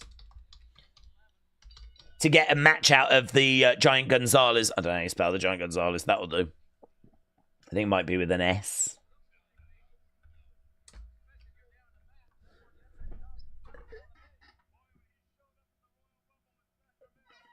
This is basically a rubbish Omos. But he is huge, isn't he? And I used to love his Hasbro figure. Undertaker. And it's my favourite Undertaker as well. With the grey. Look at it. Look at it. Bang. And we are underway. Big blow. And again. Undertaker just takes it and he steps right up to Giant Gonzalez as a kid. You're like, come on, Undertaker. Yeah, look, you can hit the crowd are into this. Bang, uppercut coming in. Another shot coming into the throat. He's got him back in the corner. Oh. Drives him back to the corner as well. Undertaker goes up to that middle rope. He grabs him by the throat. He does look so small. And it is crazy to think, isn't it, that Undertaker is like 6'8". He's just in there with someone that's nearly 8 foot tall. Oh, big shot coming in there by Undertaker. Undertaker working on the arm. Gonna go old school. I sort of feel like Giant Gonzalez should have been given some wins, really. I sort of feel like we fed him to Undertaker maybe a little too quickly. There was just nowhere for him to go after this. Kick coming in there, and again. Kicking away at the Giant Gonzalez. Giant Gonzalez back in the corner. Trying to get back up to his feet. Undertaker comes over. Big boots by Giant Gonzalez. Bang, clothesline. Taker goes down. Undertaker trying to get back up to his feet. Giant Gonzalez comes in. Big clubbing blow. Undertaker back in the corner. Giant Gonzalez throws him. Goes over. Undertaker trying to get up. Good selling by the Undertaker. Kind of really feels like he's in quite a bit of trouble here. Right now, again. That's like a choke that's applied. That's not a sleeper.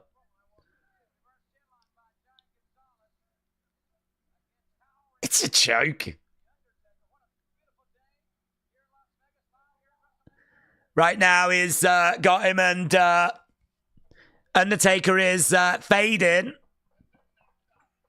Goes down to one knee.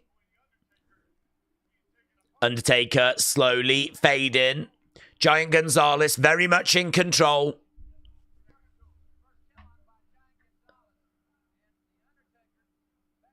And again, Undertaker trying to get back up to his feet. There's a great photo of Hogan and Giant Gonzalez at a house show, said Wrestle with Andy. Oh, I don't, have you sent me that before? I don't know if I've seen that. Backward Billy said, let's get the voice to read it out. Backward Billy, shout out to you, bud, as Undertaker is fading. Backwood Billy. Days, this was also the first Mania I watched. Expect I was 8 in 2007, and it was on a tape my grandpa gave me. Oh, really? Backward Billy, shout out to you, my friend. That's cool. I think this is a good Mania to watch as a kid, to be honest. I think as you get older, you start to see how poor the in-ring is. And how, like, you know, it's hard to really recommend a match to watch, really. I mean, I feel like Shawn and Tatanka is regarded as the best match. But, I mean, you can watch that and see its flaws. You lot actually preferred Steiner's Headshrinkers, though, so far. You said Steiner's Headshrinkers was slightly better. Undertaker goes to the outsides. AB. AB Jobson. Vince's love for giants. Andre, Giant Gonzalez, Big Show, Kurgan, Braun Strowman, Omos, Great Khali, Giant Silva. Yeah, it's a good strategy, though, to be honest with you. It's one where you are sacrificing the in-ring, but the attraction side of it gets increased. You know, this is not about how good is the match going to be. It's, can Undertaker survive this giant? Can he survive this monster? And look, him getting thrown into the ring steps there. He is manhandling him. So, you know, they're really leaning into, like, that, come on, Undertaker, come on. You know, that real rooting for Undertaker. It's not about, like, how many stars is the match. That is just not the consideration here. And I gotta say, the crowd are obviously invested because they really love Undertaker. Headbutt. Undertaker goes down. Undertaker gets right back up, though.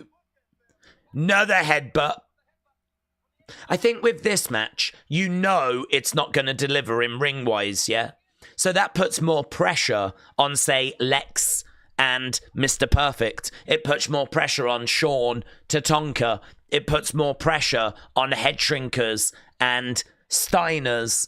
Like, they're the ones that have to step up and tick the in-ring box, and they don't. And I can't blame this match for not delivering on that front, because I think this match delivers in a different way. Everyone can understand, whether you watch wrestling or not, that an 8-foot guy taking on like a 6'8" guy, one being good, one being a heel, bad guy. What's going to happen? Like, headbutt there. Paul Bearer taking a bump. Paul Bearer, and then he's choking him out with that towel. Smothering the Undertaker. That's cloth. Chloroform. So they're making out that the towel has got like chloroform on it. Referee counting and he's rung the bell.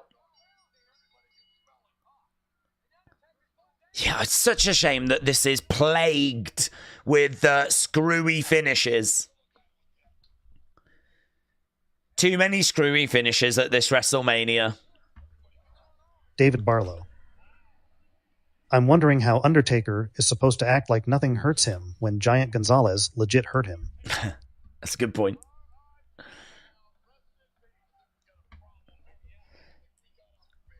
I think we got a big problem here. Look at all this food that's being delivered. There's only one match left. Yeah, I like that by Macho Man. He's like, we got a big problem here. And that's the health of The Undertaker.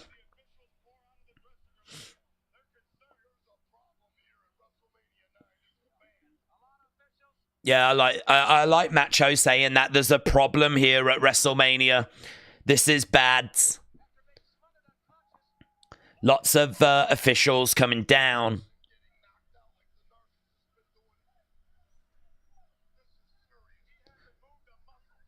He's not moved a muscle. This is serious. I remember watching this as a kid and being like legit concerned. There, he hasn't sat up. He's still down.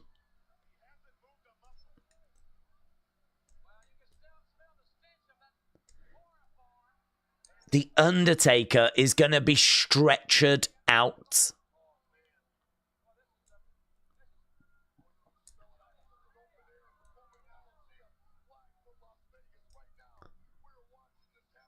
This is an open-air Roman Colosseum. You know, as opposed to the indoor Roman Colosseum. Bang! That's official. Getting slammed down. Bobby said there's going to be fines. There's going to be suspensions.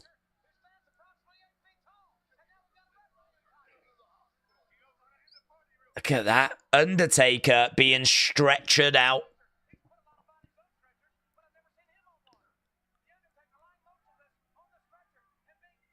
Think about how Undertaker came down with that great entrance, and now look at how he's being wheeled away.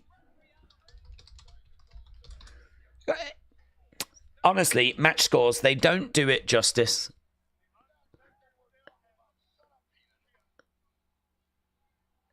And then the Undertaker wheeled away. Giant. Are they chanting Hogan? Hogan? They want Hogan? Maybe we should have done Hogan. Perhaps this is where Hogan should have come out. Oh, he's back on his feet. Giant Gonzalez can't believe it. The Paul Bearer's like, no, my Undertaker, no. Oh, God.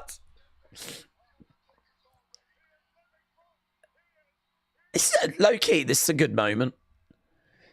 Undertaker coming back, getting in the ring. People love this. Kick to the midsection, bang! Against the ropes. Boom! Giant Gonzalez rocked. Bang! And again. One more. Oh. Undertaker gets Giant Gonzalez down.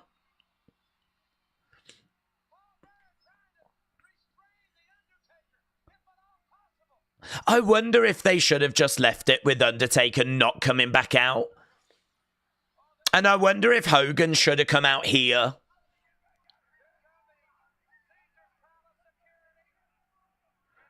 There is some nice chaos, some nice carnage to this.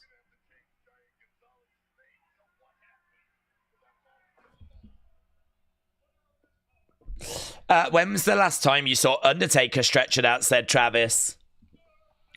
That what Billy said, they should have had Gonzalez jump Taker after the match as well, since they were going to be taking him out on a stretcher. Yeah, I think they could have tweaked it, I agree, and rebooked it. But considering how this match is remembered as a real car crash, I don't think it's as bad as people remember. Maybe the actual in-ring match side of it is not great, but I do like the choking of him out, him being stretched out, him coming back, the chaos of the officials coming down. I like all of that.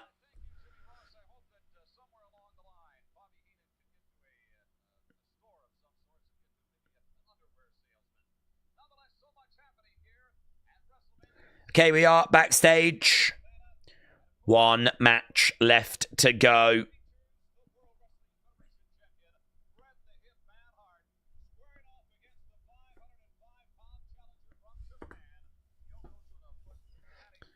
So, yeah, that's got 1 1/4 stars from Dave Meltzer. So even Meltzer didn't go... that low. David Barlow. The Undertaker is now 3-0 at WrestleMania. Yeah. The streak is...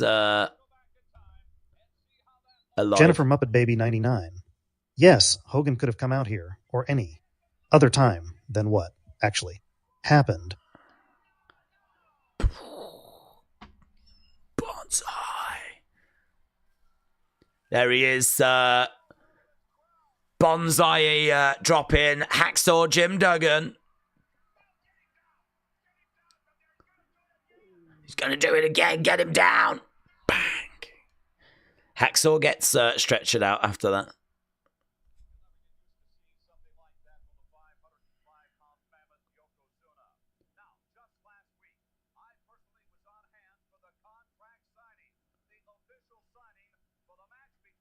The contract signing. There's Yoko. Bang. Colliding into Bret.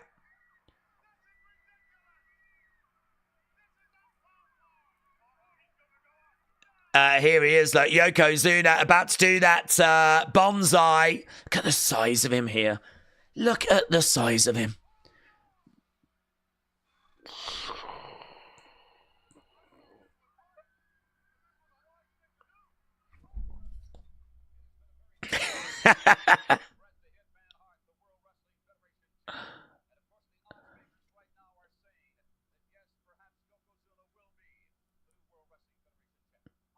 I like that. He said the odds makers are saying that, yes, perhaps we will be getting a new champ. Here's Hogan.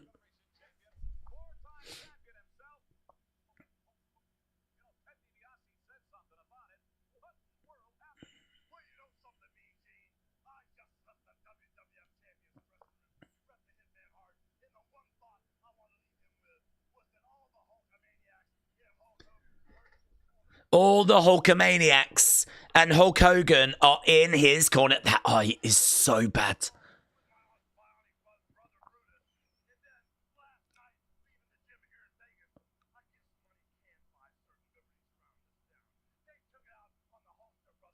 They took it out on the Hulkster.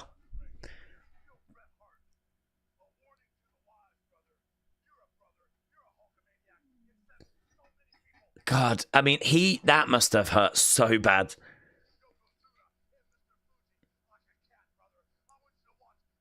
I don't think I've ever seen that before, where someone's been hit in the eye and their actual eye turns black.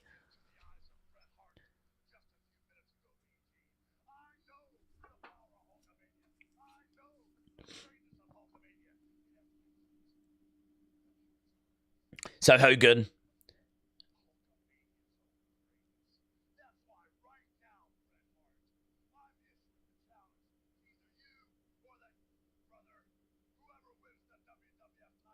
They censored a word there from Hogan.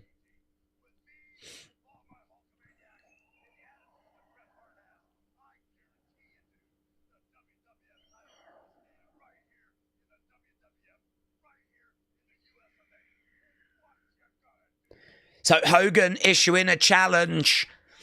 I issue a challenge to you, Bret, or Yoko. He wants that championship. So, I mean, that's a big moment. That would, if we was watching this live, that would be a talking point.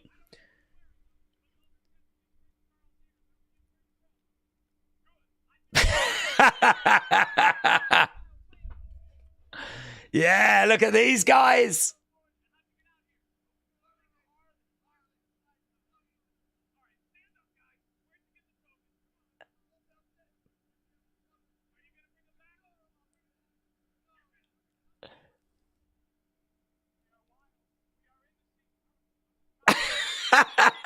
Who are these guys?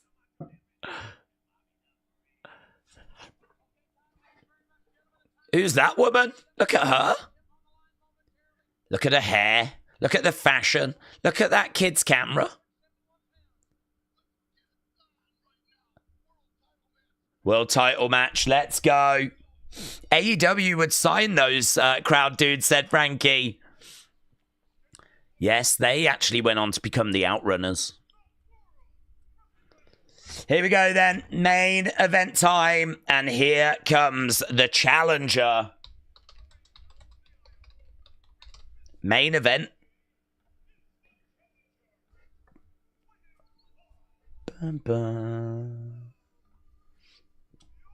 Yokozuna.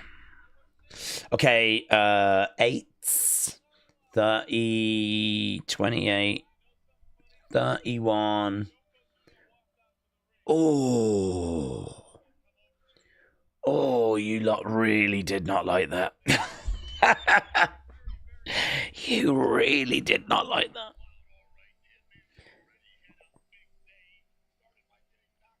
I think it's like good 69. That's one of the lowest rated matches. Not even the stuff after. Not even the stuff after that didn't like help the score at all. Oh, look at that score. Bad 31%. Here's Bret. Wow, no messing around.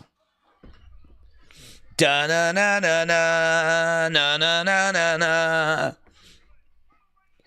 ah, love that shot as we come up the walkway. There's the Hitman. He was so over.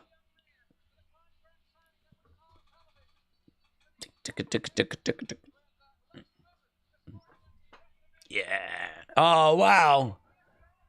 That soft toy was awesome. Da-na-na-na-na. I tell you, though, there's a lot of Hogan foam fingers. Not seeing loads of Bret glasses. Seeing a few. There's a kid there that's got some. Bret can beat Japan. Yeah, take that, Japan. Dun-dun-dun. Look at the winged eagle. Oh, my God. Love you. Love you. Look at Yoko. Has not moved.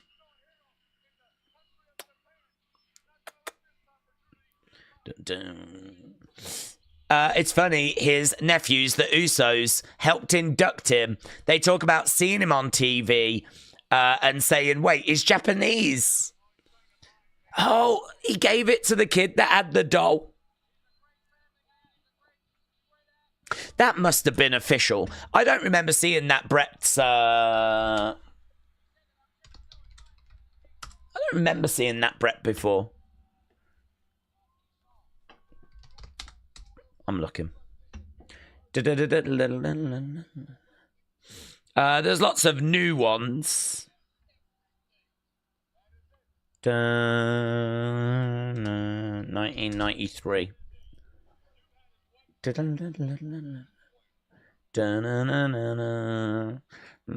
No. There is one from 93, but it doesn't look like that. Must be official. I can't imagine that he made it.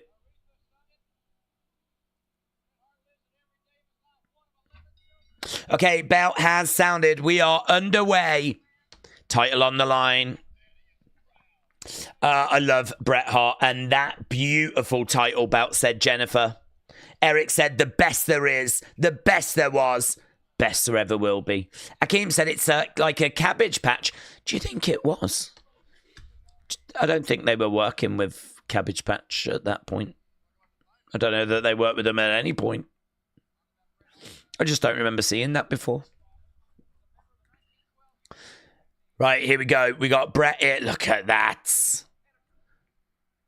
Bret comes over. Drop kick. Yoko.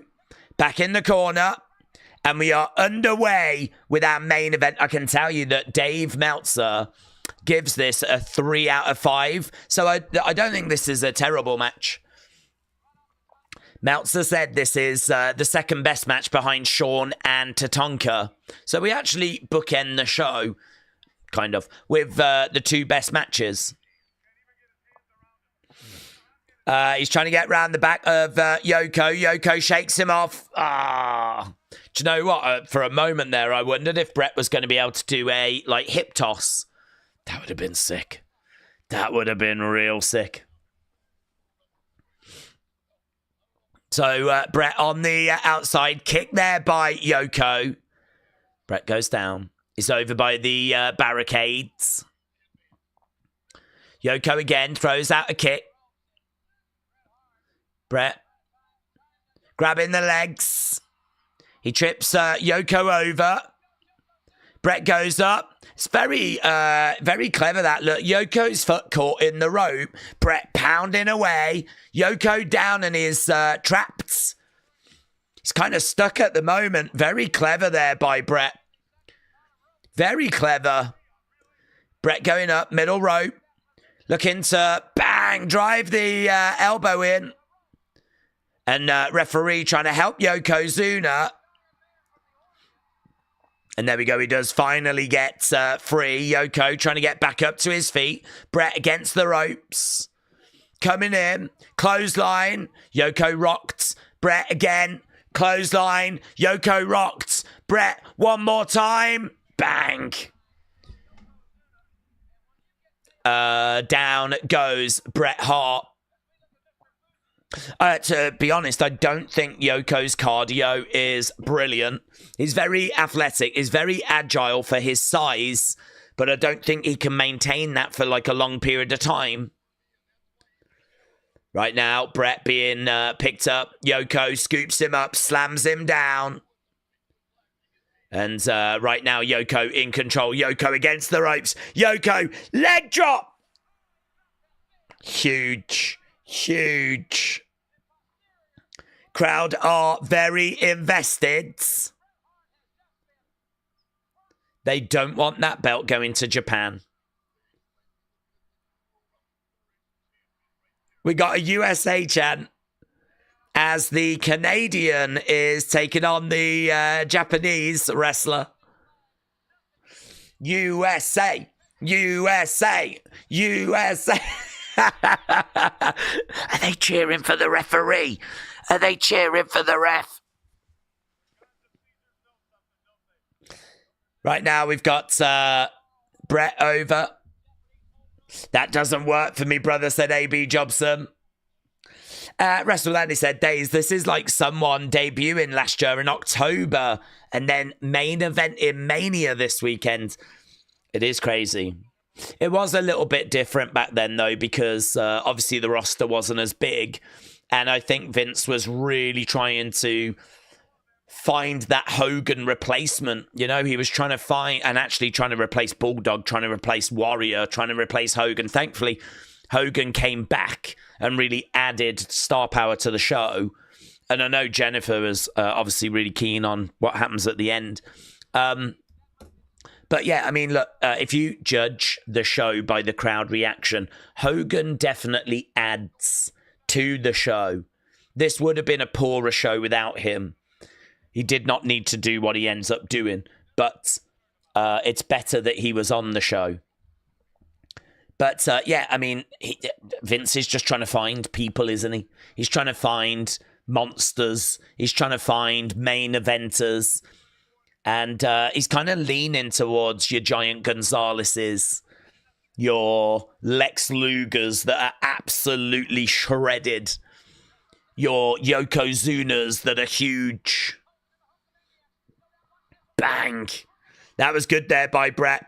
Jumping on the back of Yoko. Yoko down. 1, 2. That was close. That was flipping close. That was flipping close. Dr. Lucha Lala, shout out to you. Bow there by Yoko. Bret down. Jennifer said, I agree. It was a better show with Hogan, the tag match, which is now over.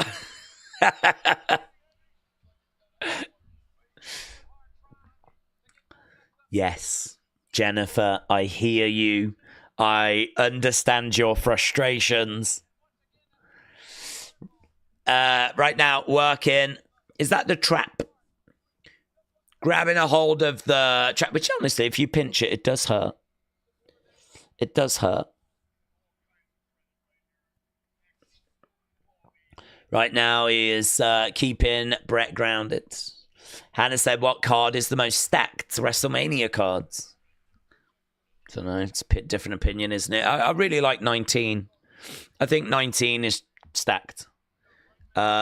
Still, there's matches I would change there, like the Undertaker match on that card. So, I mean, that's not perfect, but I don't know. I mean, you could easily go with the 2-day one, couldn't you? And just whittle it down to an amazing 1-day card. The problem with the 2-day ones is that you've got matches that underwhelm, but you're always going to get that. Bret going over. 1, 2. Oh, look at that. That's a much better kick out by Yoko. Much better kick out. Taker 1990. 1, 2. Kick out again there by Yoko. Bret is back into this match. Back in the corner. Going up on that middle rope. Boom. Comes off. Trying to take the big man off his feet. Oh, against the ropes. Bang. Yes. I think this is better than Shawn Tatanka. Bret coming over. Shots coming in there by Bret. He's got Bret. Bret's holding on to that turnbuckle pad. Oh, it's come off. Turnbuckle pad has come off. Referee grabs it, throws it out the ring. Yoko grabbing Bret. Yeah, it's good. Oh, Yoko goes in. Nah, this is better. This is better than Shawn and Tatanka. Sharpshooter. He's going for the sharpshooter. He's got it in. Here we go. Ah, it's in. It's in. Referee checking on Yokozuna. Here's Fuji. Here's Fuji. Going into his pockets. Bang!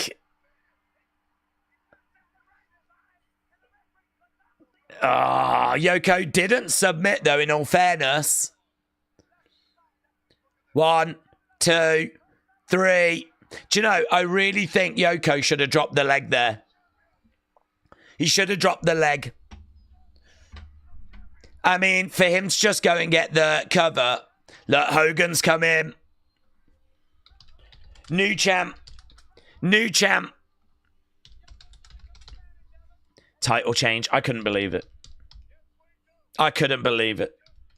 Young me couldn't believe it. Oh my God.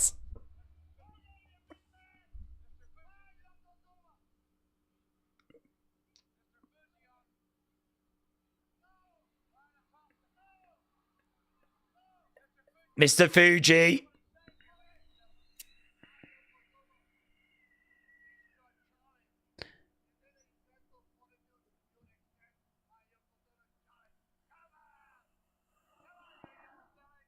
Come on, you yellow belly. Yokozuna issuing a challenge. Jennifer, you've been blaming Hogan all along, but Mr. Fuji issued the challenge. Right now. Right now. Title on the line. Right now. Hogan's not sure. Bret can't see. Bret's like, oh my God. Bret's selling at the moment. Look, yeah, look, even Bret's saying, go on, go for it. Go and get him.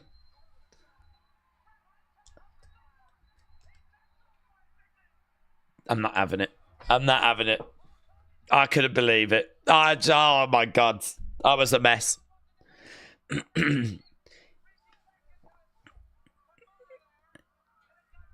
Fuji. Oh, in the eyes. Hogan. Bang. I mean, I don't get how this is legal. Leg drop. 1, 2. Hogan wins. I mean, the way they do it is really stupid, but what is going on here, says Bobby. Young me right now has passed out on the floor. Young me right now is just flipping, flatlining. I mean, I don't even get how the match started.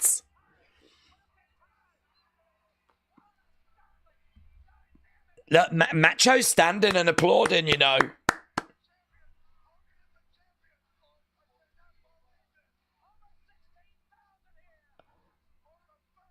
I flipping couldn't believe it, mate. Imagine if this happens with Cena during the golden shovel era.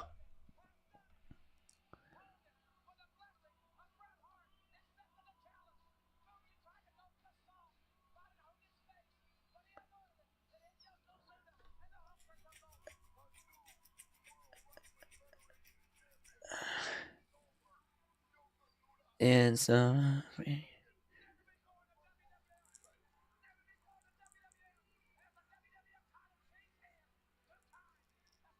never before is that a WrestleMania moment. People will say no because of it being so bad, but it sort of is a moment. It sort of is a moment, really.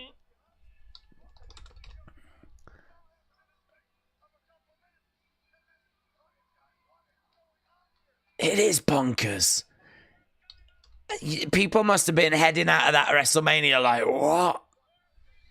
I do sort of love the OMG bit about it. The sort of like...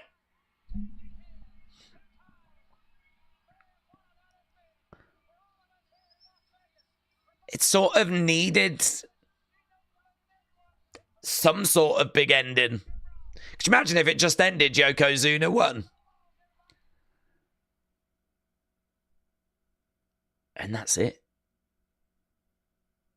I feel, having watched it again, I feel that the Shawn Tatanka match goes too long and it's got a screwy finish. I feel like for some reason, some of the other matches just can't, like, Perfect and Lex Luger. There's too many bad finishes at this WrestleMania. I don't know why the matches before the bad finishes are so bad, but there's too many bad finishes. That really upset a lot of people, the Hogan thing. My little mind was blown. I think the match card is wrong. I think the matches really struggle quality-wise. I mean, Meltzer gives that a dud. I mean, you can't really rate Yokozuna Hogan, can you really? Although I think we're trying to. So we might as well end the poll because there's really no reason to rate it. You lot said it was... I mean, we only got 50 votes, but you said it was good... What is that? 77. So... Matt said, is there an option that's below bad? Young you, yeah, when I was just 20. I was 20 when I watched this show. Anadolu. Days. I wonder if Thomas Travel stopped streaming because he is training for the Boston Marathon that is in about a week from now. Surely this means he'll return to stream as he is a 5-tool streamer. You'll have to ask him. I mean, we know he's got the running machine in the background, so the clues could have been there all along. Jennifer Muppet Baby 99. Or just imagine that they half Bret win and end with a hero leading the future of the company. Instead, they took 1,000 steps backwards here. Yeah, Bret winning would have been good after like a really good contest. You could have, you absolutely could have gone with that way. I think, though, you would have needed to have found an OMG moment elsewhere on the show, and I don't know that Double Doink does it. Perhaps, you know, as we said, the better alternative would be for Undertaker to have been carted away, and then there would be genuine concern about, oh my God, what's happened to Undertaker? And then you bring Hogan out to confront Giant Gonzalez, and maybe, like, Hogan gets beat down. Maybe actually what you could have done is you could have had Brutus and Hogan win the tag titles. Then you could have had Hogan confront Giant Gonzalez. Then we could have found a partner for Giant Gonzalez, which would mean that Giant Gonzalez would be still used, but wouldn't have to wrestle as much. He could stand on the outside like Andre did at the end of his career. So you'd have concern about Undertaker. You'd have new tag champs. you would have a new feud with Giant Gonzalez and Hogan being set up, and then you end with Bret retaining. And, you know, maybe that could have, resulted in, like, you know, some talking points. Yeah, I mean, one thing that people have always said with this is that it's really creatively underwhelmed. Taker 1990. Taker 1990. Days. The problem with Meltzer is he grading these older matches by today's standards. Yokozuna is not Japanese, he's Samoan. Yokozuna's real name is Agatupu Rodney Inoue. Wrestle with Andy. Member. It feels like a cash-in, like Seth at Mania. He's not grading them by today's standards. The scores he gave were at the time, but he is grading them by standards that WWE were not interested in. So he is scoring the matches as, like, how good were they in ring, right? And that is not what WWE are really interested in. They're more interested in the stories. They're more interested in, the character work and the story work than they are how good is this match out of 5. So they're not trying, Bret's going out there trying to put on a good match. And, you know, people are trying to show off moves and everything, but really it's about the story more than anything else.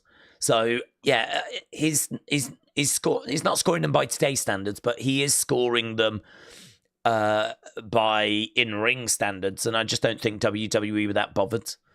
And so, you know, you do end up with a lot of 1 1/4 star type stuff, which I don't know if they care. Wrestler Andy said it feels a bit like a cash-in, like Seth at Mania. Backward Billy, shout out to you, my friends. Opala, shout out to you. Trying to compare this piece of shiz to the greatest WrestleMania moment, said David. Yeah, I mean, I get the comparison in the sense of I did not go into this WrestleMania expecting Hogan to be leaving as champion. And I don't know how many people went into 31 expecting Seth to be champion. So I get the comparison in that regards. I think that for the live crowd, they were into it. Me as a kid, my mind was blown, as I said. But yeah, I mean, there was plenty of people that were really done with Hogan by this point. And I don't think that it was a very well-received decision. I think the thing is, though, Vince obviously felt that he needed to lean on Hogan's popularity, even if it had waned, because building for the future and investing in Bret is what he should have done. But I don't think he had the confidence that it was going to lead the company to the successes that they had seen before. So I think at this point he's still looking. And I think maybe at this point, maybe he's even identified actually Lex is the person I think might be able to get us there. Because obviously in the summer we turn Lex face and we start building up Lex. But then I think it becomes quite apparent that actually, no, Bret is popular. And then we kind of go into that 50-50 mode, don't we, of WrestleMania 10 of actually, is it Lex or is it Bret? Which is the direction to go. And to be perfectly honest with you, I don't think Vince likes either. I don't think Vince really trusts either. Should he have just really invested in Bret? Put the eggs in the basket and really just gone all in? I mean, fans will say yes. But I don't think Vince had the confidence to do that. And I think that's shown here. And I think that's shown in the fact that he then starts investing in Lex instead. And I think that's shown in the fact that, he just really struggles to replace Hogan. We try Shawn, we try Bret, we try Diesel, we try Sid, we try Undertaker for a little bit.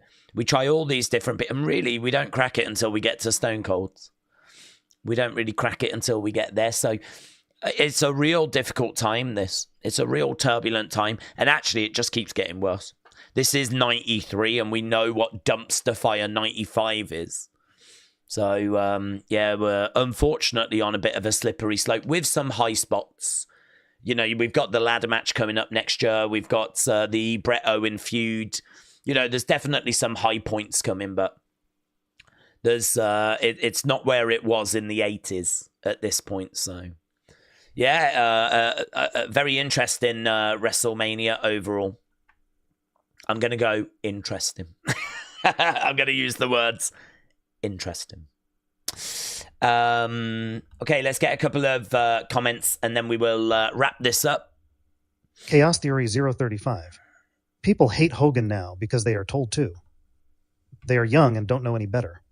If you want to hate every person that has said dumb shit, you will just erase all history. A.B. Jobson. Member. This is Super Cena stealing the title off of Rey Mysterio on Raw levels fuckery. Hannah Hanadella. Days. Do you think people like Hulk Hogan and Dave Meltzer will ever redeem themselves in any way, as it is always the same pattern where people talk down on them all the time? Thoughts? Well, I feel like Dave Meltzer has got his supporters. I mean, there are still a good chunk of people that subscribe to The Observer. I think that... I don't know what his numbers look like. I would imagine there's probably been a decline. I would imagine he saw an increase when AEW started because there was a hot new promotion and Meltzer was obviously kind of really on board with it. But as that has kind of settled and as there's, this tribalism that's come in, I think you've just seen Meltzer doesn't help himself by clapping back at people online. He doesn't help himself by kind of showing favoritism, if you will. But I don't blame him for that. That really does not bother me. I've said before, it doesn't bother me that he favors AEW over WWE because he just prefers it. That's it. That's the truth. He's going to score their matches higher because he thinks they're better. To him, they're better. And I don't hate that. I'm all right with that. So that never bothered me, but it did bother some. And I think the fact that, he keeps coming out with this news and then people come out and they dispute it and people are like, this guy's an idiot. And I think Jim Cornette has really hurt Meltzer. There's a lot of people that listen to Jim Cornette and Jim Cornette has got a real strong anti-Dave Meltzer stance now. Which is kind of crazy when you think that he was a subscriber for The Observer for so long. So actually, he didn't have these opinions for a very, very long period of time. But as soon as Dave started showing AEW support, that's when their relationship soured. But all the time before that, he was on board, Jim. So, I don't know. In regards to Meltzer, he's got his supporters. He's got his subscribers. He's got people that watch his videos. Wrestling Observer gets views online. There's people that engage with him on social media. Everyone knows who he is. I don't think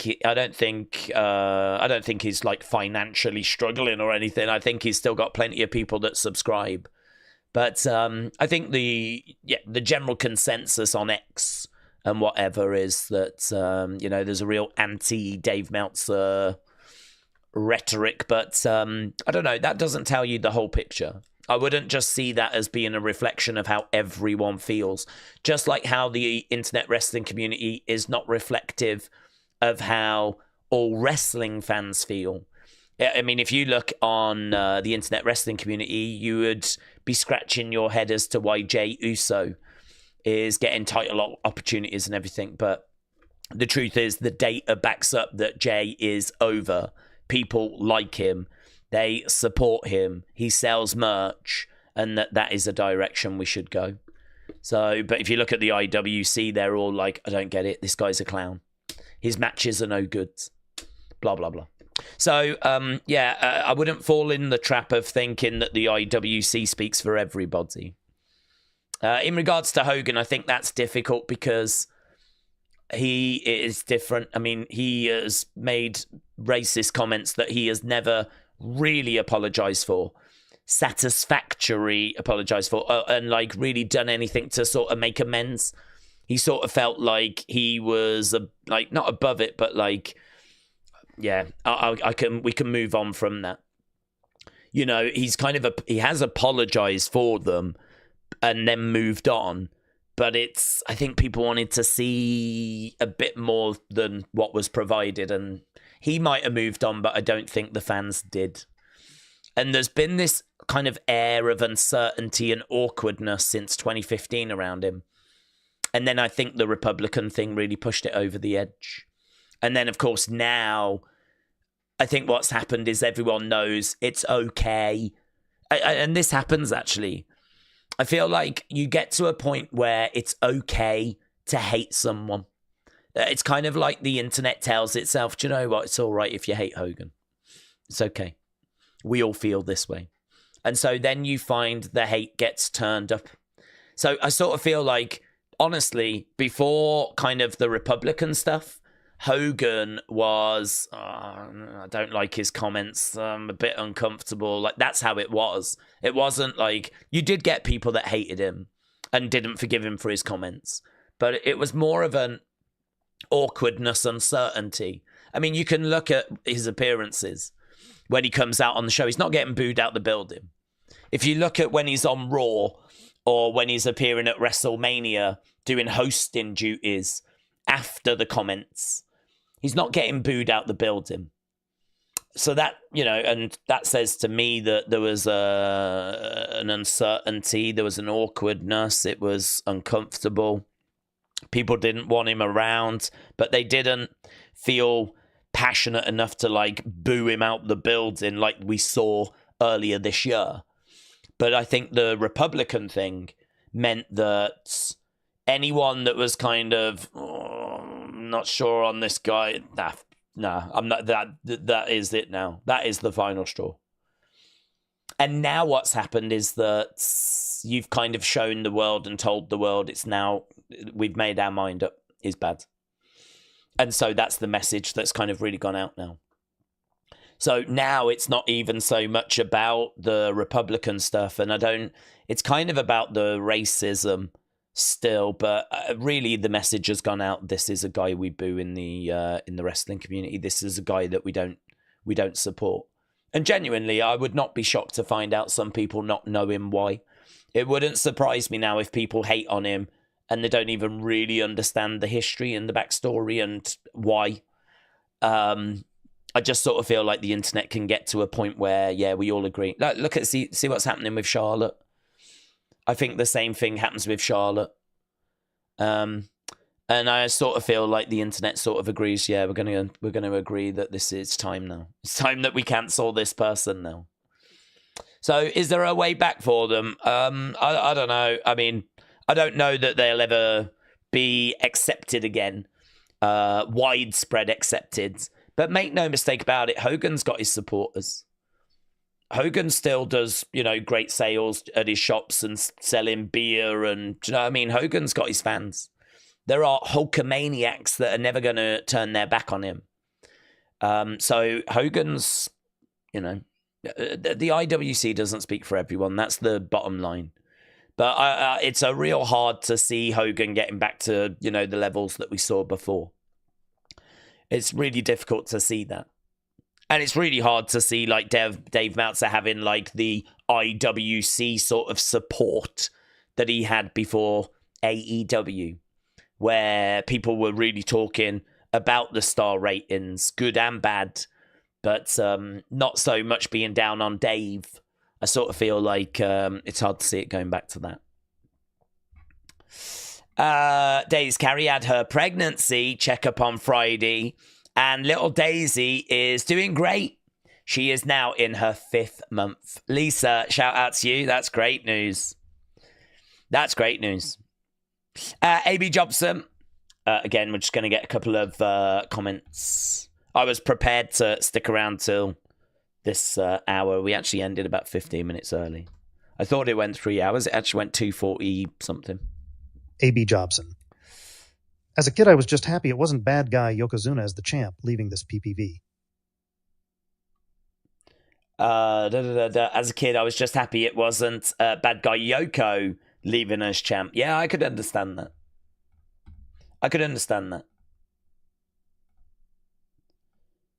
That is not how Jennifer felt. Mata. Mata. The IBC speaks for the minority. That is true. Yeah, the IWC, you do have to just sort of remember that it's not reflective of the vast majority who largely are casuals. Jennifer Muppet Baby 99. Forget his comments. I still haven't forgiven him for WrestleMania X. All. This is where Jennifer snapped. I can believe it as well. After your comments tonight, Jennifer, I believe you. I believe you've hated him since 93, if not even before. I believe you. Edward Brown LFC won the baddest on the planet. Days, what's your all-favorite recent WrestleMania? Probably 40. Yeah, finishing the story. I really enjoyed main event, the builds. Yeah, probably last year's from a recent point of view. Before that, I mean, 39 was good as well. I mean, I really did not hate 39. I mean, 38, 39, 40 has been an excellent run. It really has been an excellent run. Maybe that streak comes to an end this year. I don't know.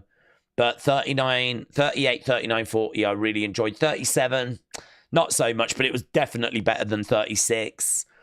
I think 35 is too long. I think 36 is a dumpster fire for obvious reasons. I think that 34 is not bad. I don't hate 34. Probably needed a different main event. I was not keen on Asuka losing. I wish Asuka had won.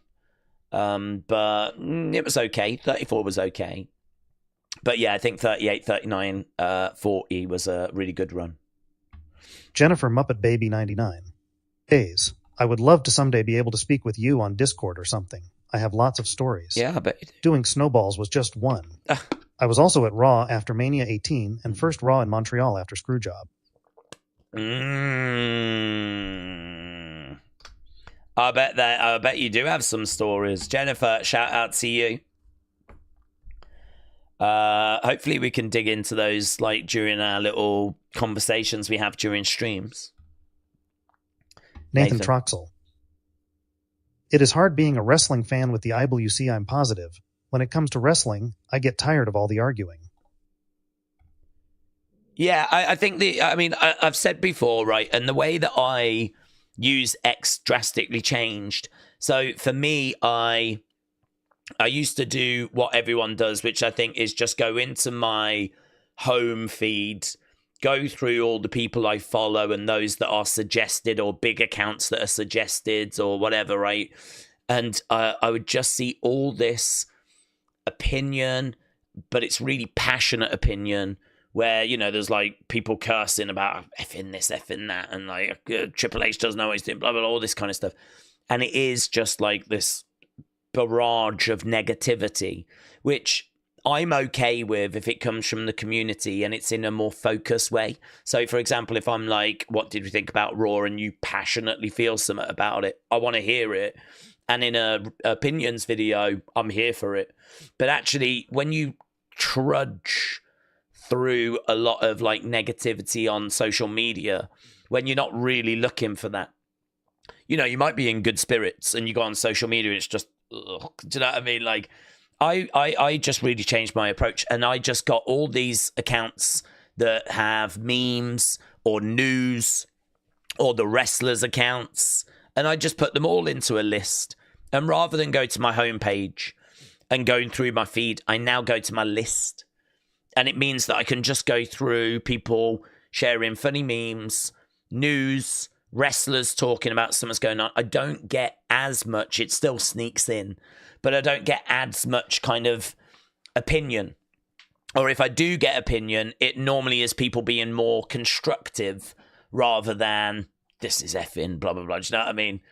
It's normally more constructive. And it really does make X a much more enjoyable place to spend time. So, yeah, I really recommend people kind of look at lists, and even if you don't like only use that, you mix it in. I think it's a more positive way of using social media. I think the truth is social media is kind of broken. I don't think that social media kind of works. Just having like all this noise, I sort of feel like there must be a better way that we can have things like, I don't know, if you want to go in and like look at constructive posts, you should be able to do that. Maybe AI can pre-read and sort. So if you want to look at constructive posts, or if you want to look at memes, or if you want to look at funny stuff, or if you want to look at negative things, like perhaps AI can help us sort it a bit more, rather than just everything being there, which you could always look at if you wanted. But rather than everything being there and it largely being negative, I do think there's better ways forward. So it's probably just some flaws with social media, to be honest with you. So, Nathan, yeah, I think there are better ways that you can use social media. Chaos Theory 035. That's sad because the internet says Republicans are bad. Even they were like, hey, Hogan is here for Trump. Why? Even they were like, Hogan is here for Trump. Yeah, I mean, I don't think Republicans are bad because we know that it makes up the majority of Americans. More Americans voted for Trump than against him. And so, you know, you're talking about the majority of the country, not by loads. It was very close. But this is where I don't want to get into politics, but this is where I think politics gets it wrong. And it's the same in the UK as well. You know, the one side just makes out that the other side is the most horrific thing in the world. Just like unfathomable how they could, you know, go in that direction. And, it becomes very WWE, AEW, it's very tribal. I mean, it's kind of tribal to the extreme, really. And, obviously people become very passionate. People dig in. You don't get many people coming out saying that their side has made a mistake. They just have to try and defend their side. And to be honest with you, I don't think it's the right way to do politics. I think the system is just broken, because the truth is that we might have some beliefs that are a bit more one way and then some other beliefs that are a little bit more the other way. And there might be some people that are 100% on board on both sides. But I think for a lot of people, they probably have a little bit of crossover. There's a lot of people that are kind of in the middle that think, yeah, that makes sense, but actually that makes sense as well. And do you know what I mean? Like, politics, I just think, is flawed as well. So what we need to do is we need to change politics. We need to change social media. And we also need to go back and rebook WrestleMania 9. So it is kind of busy, really, at the moment. I don't have time for that. But hopefully someone out there does, and we can fix all these things. Hannah, shout out to you. Let's get a couple more final thoughts. Anna W. Days. If you were a wrestler, WWE Creative would have had these names for you. Shayna Dazzler, Beanie Malenko, Alundra Days, Boomer Bigelow, Ilja Dezanov, and L Days Night.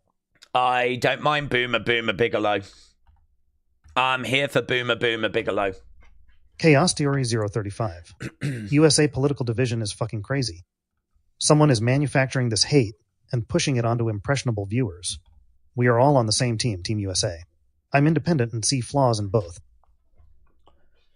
Yeah, we have the same thing kind of over here in the UK as well. The only difference we have in the UK is we don't have networks that are like left-leaning or right-leaning. Like the BBC tends to just report, and obviously, you know, people criticize if you're a left-leaning person, then you think that BBC are, you know, a bit too right-leaning, and if you're right-leaning, you think the BBC is a bit too left-leaning, and they kind of get it that way. But it's not what I see in America, with like Fox News being very Republican and then like CNN being very Democrat. We don't really have that so much over here.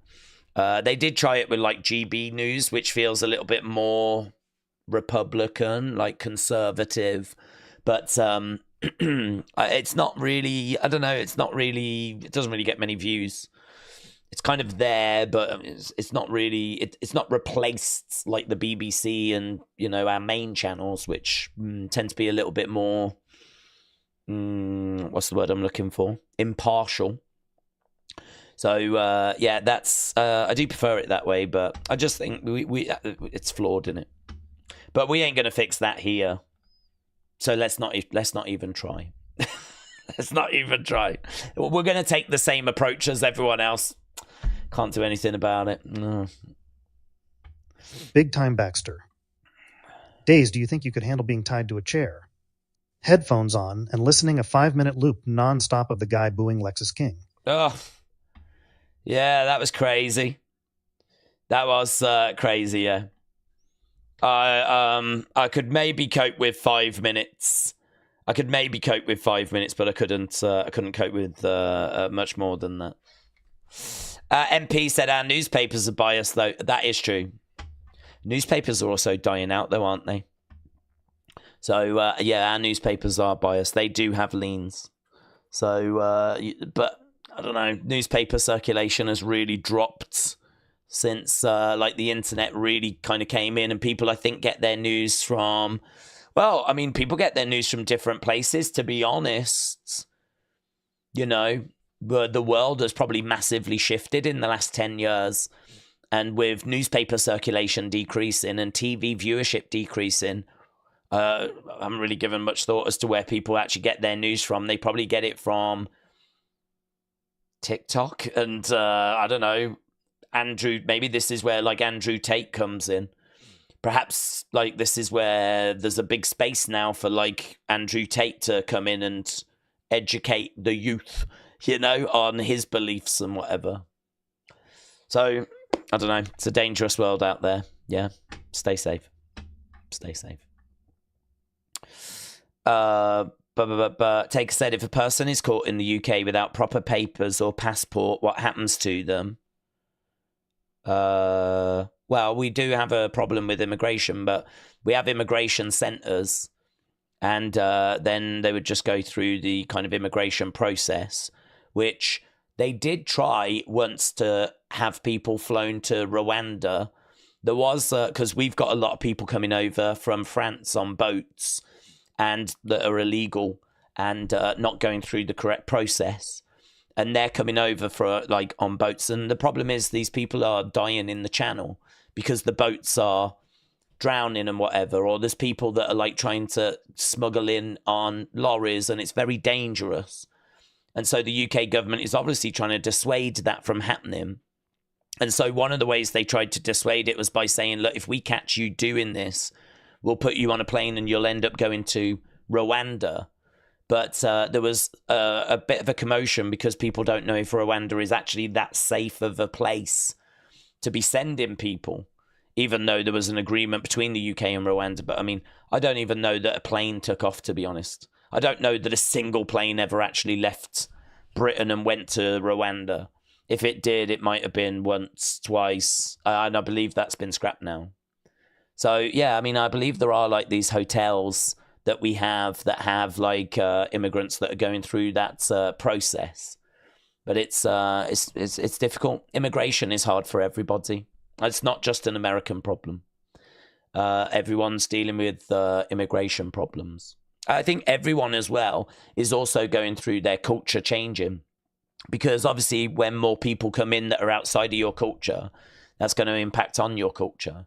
And so, you know, that's where you start seeing, like, a rise with people not wanting things to change and they want things to stay the same. The country they grew up with, the standards that they were taught, and they look around and they see things changing, and that concerns them. Which you can understand those concerns, but equally, I don't know, there has to be change as well, you know? Things don't change, things don't stay the same. They do change. And so you kind of got that side of it as well. So to be honest with you, I don't have, like, really strong political beliefs because I don't know enough about these things. I mean, I don't spend my time digging into these things. So I could go up against some expert and they would just destroy me. They would throw facts at me, and I just don't have that information. So this is why, for me, I don't massively engage in it. Which is why I'm not really worried about having this conversation now, because I'm not really leaning any way, am I? I'm not really saying this is good, this is bad, this is evil, or this is what you should believe. I'm just being honest with saying, like, I don't really have, like, really strong beliefs when it comes to it, because I just don't have the time to look into it. I do think, like, this is a bit of a problem, really, because I think a lot of people are in that boat. A lot of people have to work all the time. They haven't got time to keep up with, like, all the developments So, trying to ask people to make educated decisions when they've got their own lives to worry about, talking about politics and stuff like that, it's kind of hard. I know people will say, well, you should show an interest. And I do show an interest. I keep up with what's going on. But you don't have to really worry about getting like political stuff out of me, because I know what I'm here for, and that's for wrestling. So, but we do stray into it, of course, because Linda McMahon is on the board with on the Republican boards. We know that there are like some political issues that kind of pop up, like when WWE go to Saudi Arabia and things like that. Like, you can't totally avoid these conversations. You can't totally avoid them. But that's okay. I'm all right. I don't feel like we ever get out of our depth or that we cause offense. We don't set out to do that. So I think I'm confident in myself where I know that we can have the conversation and keep it the right side, Jennifer said there were some cool figures at Walmart last week. They were just putting them out. There was like a Punk and a Bret, and there was like 3 different Hogans. 3! Jennifer, I don't know if you heard, but there was actually meant to be more Brets. But what they did is they cancelled those so they could get more Hogans in. I don't know how you feel about that, but apparently it's still happening. It's like WrestleMania 9 all over again, where he's just barging Bret even off the shelves now.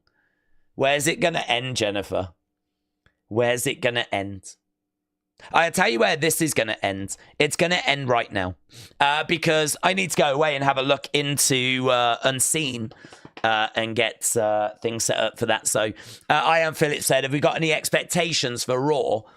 Only that I get my voice back and that we have a fun show.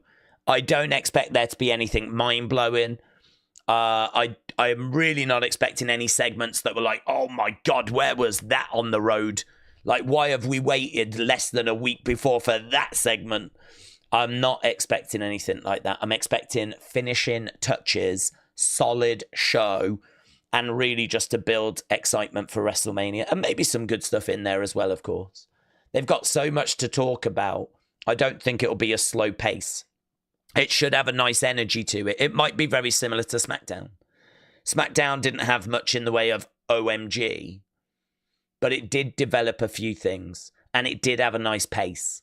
And so my expectation will be that Raw delivers that. So, okay, right. We are done. Big Time said, I've got a story to tell, but the stream is ending. Well, Big Time, I know I will see you again. So save your story for next time. Chaos Theory said, wrestling can bring us all together. Let's go, Cena. Cena sucks. It is true. There we go. Right. Thanks for watching. Appreciate it as always. I'm going to go before my voice completely fails. And I will see you again next time. Bye for now.